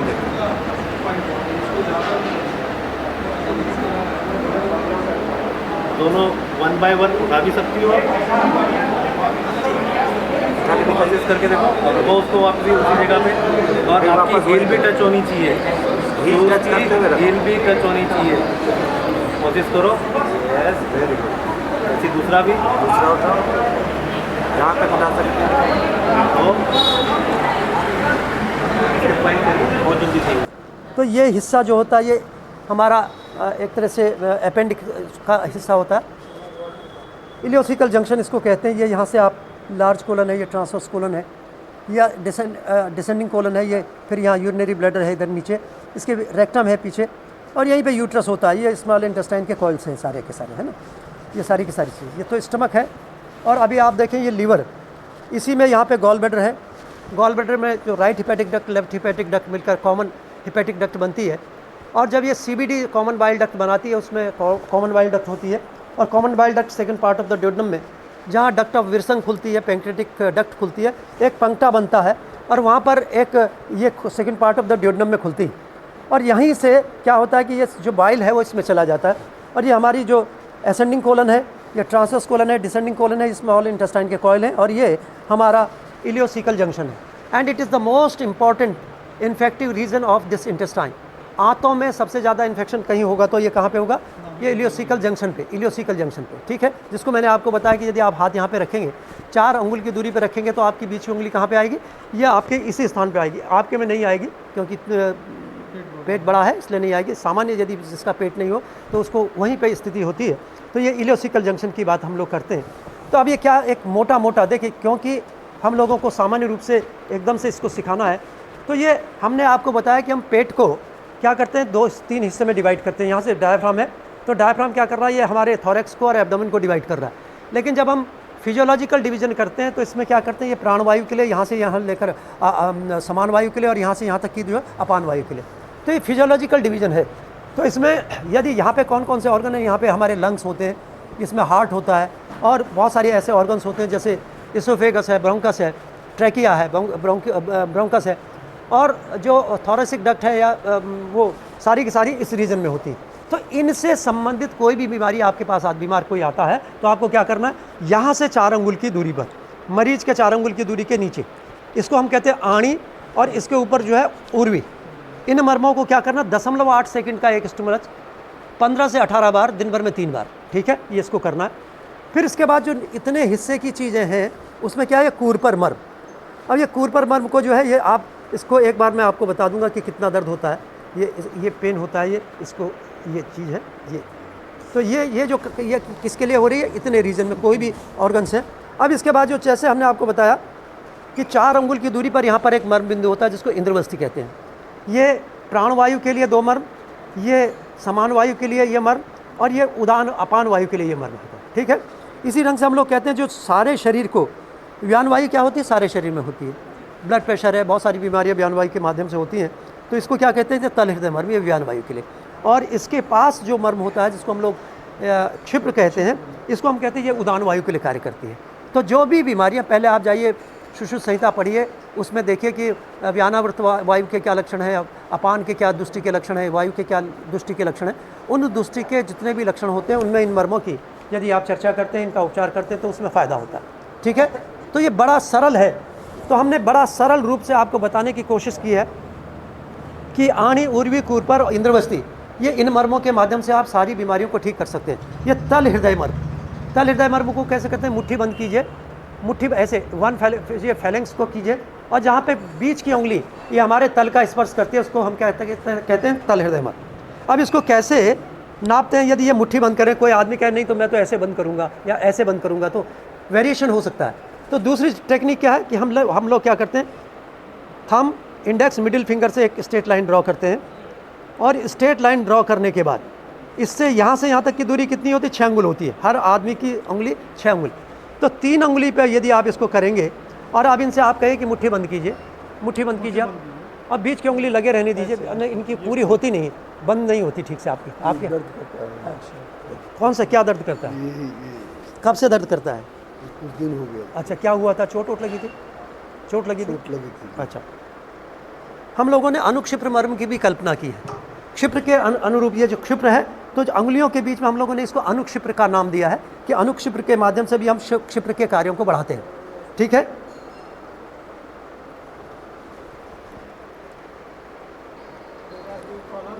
मोड़ लीजिए और मोड़िए। तो ये बीच की उंगली को ठीक से खोल लीजिए, बीच की उंगली को ठीक से नहीं मोड़ पा रहे हैं क्योंकि दिक्कत है, तो क्या करना, तीसरी उंगली से एक स्ट्रेट लाइन खींचनी है, यहाँ से यहाँ तक की दूरी 6 अंगुल है, तो 3 उंगली पे करेंगे तो यहाँ पर कौन सा मर्म होगा, ये तल हृदय मर्म होगा। आज हम लोग इसका अभ्यास आप लोगों को करा रहे हैं, सिर्फ आज इतना बता रहे हैं, upper marma point of the upper extremity. अब इसके बाद एक और चीज़ बता रहे हैं, यदि इसको हम लोग 90 डिग्री पे रखते हैं, ये 45 डिग्री का कोण बनाते हैं, और इस पर यदि हम बीच की उंगली रखते हैं तो यहाँ पर एक मर्म स्थान होता है जिसको हम लोग कहते हैं ये अंश मर्म होता है, ठीक है। तो अंश मर्म सर्वाइकल स्पॉन्डिलोसिस है, हमारी बहुत सारी गर्दन से ऊपर की दिक्कतें उनमें काम करता है, ठीक है। तो ऐसे ही इसमें भी हम लोग इसका उपयोग करते हैं। इसको यदि आप ऐसे करेंगे तो ये अंश मर्म होता है। अंश का मतलब होता है धुरी। अंश किसको कहते हैं, किसी भी एक्सिस जो अलाइनमेंट है बॉडी का यदि बिगड़ता है तो इसी दोनों अंश मर्म को और या उसके पृष्ठ के सामने के मर्मों को करने से करता है। अब यहाँ पे सामने 2 मर्म स्थान होते हैं, यहाँ पर इसको कहते हैं जो निपिल होता है, निपिल से 2 अंगुल ऊपर स्तन मूल और स्तन रोहित, और स्तन जो निपिल से 2 अंगुल नीचे स्तन मूल, ठीक है। जो निपिल है, निपिल से 2 अंगुल ऊपर, आपके में नहीं देखेंगे क्योंकि ये यंग एडल्ट में देखा जाता है, ये जो नया जो जवान व्यक्ति है ये नहीं तो ढल जाता है, तो इससे 2 अंगुल ऊपर यहाँ पे क्या होगा, स्तन रोहित, और रोहित का मतलब है अंकुर, और स्तन मूल का मतलब है इससे नीचे जो होगा 2 अंगुल। अब यदि स्तन मूल पर, स्तन रोहित पर हम सीधे एक रॉड घुसाएं, तो रॉड घुसाएंगे तो क्या होगा, वो सीधे के सीधे कहाँ पे आएगा, जिस पर बृहति मर्म है। महर्षि सुश्रुत ने लिखा है कि यदि सीधे कोई रॉड हम ऐसे पियर्स करें तो जो स्तन मूल पे जो हम पियर्स करेंगे वो कहाँ पे आना चाहिए, वो हमारे पीछे हमारे पृष्ठ के मर्मों में, जिसको हम ब्रैती मर्म कहते हैं, उसमें आना चाहिए। इरिटेशन और इंजरी में अंतर समझना है। जब भी हम मर्म के स्टिमुलेशन की बात करते हैं तो हम क्या करते हैं, मर्म को स्टिमुलेट करते हैं एक डेफिनेट चीज़ से। तो हम उसको क्या कहते हैं, उस स्टिमुलेट करते हैं, उसको एक तरह से गुदगुदाते हैं, ठीक है, उसको इरिटेट नहीं करते, उसको इंजरी नहीं करते। तो आपको क्या करना है, मर्म चिकित्सा जब करनी है तो कितना प्रेशर देना है, जो अफोर्डेबल हो। अफोर्डेबल का मतलब ये नहीं कि जैसे मैंने इनको प्रेशर दिया, कोई किसी व्यक्ति का पेन थ्रेशोल्ड कम है, उसको यदि हम मर्म देंगे, जोर से देंगे तो उसको नुकसान हो सकता है, इसलिए हल्के से इसको मर्म देना है, ठीक है। अब कौन कौन लोग जो मर्म पहले जाने हुए हैं, लेट के करना है। ये लिटा के हमेशा, क्योंकि कभी कभी क्या होता है कि आपने जोर से दे दिया और मरीज बेहोश होकर गिर पड़ा, आपके क्लिनिक पे गिर पड़ेगा। तो ऐसी स्थिति ना हो, तुरंत पैरों को उठाइए और तुरंत तल हृदय मर्म में हल्के से इसको दीजिए। तो ऐसा काम न करें जिससे कि हमारे मर्म आघातित हों, ऐसे कोई काम नहीं करें।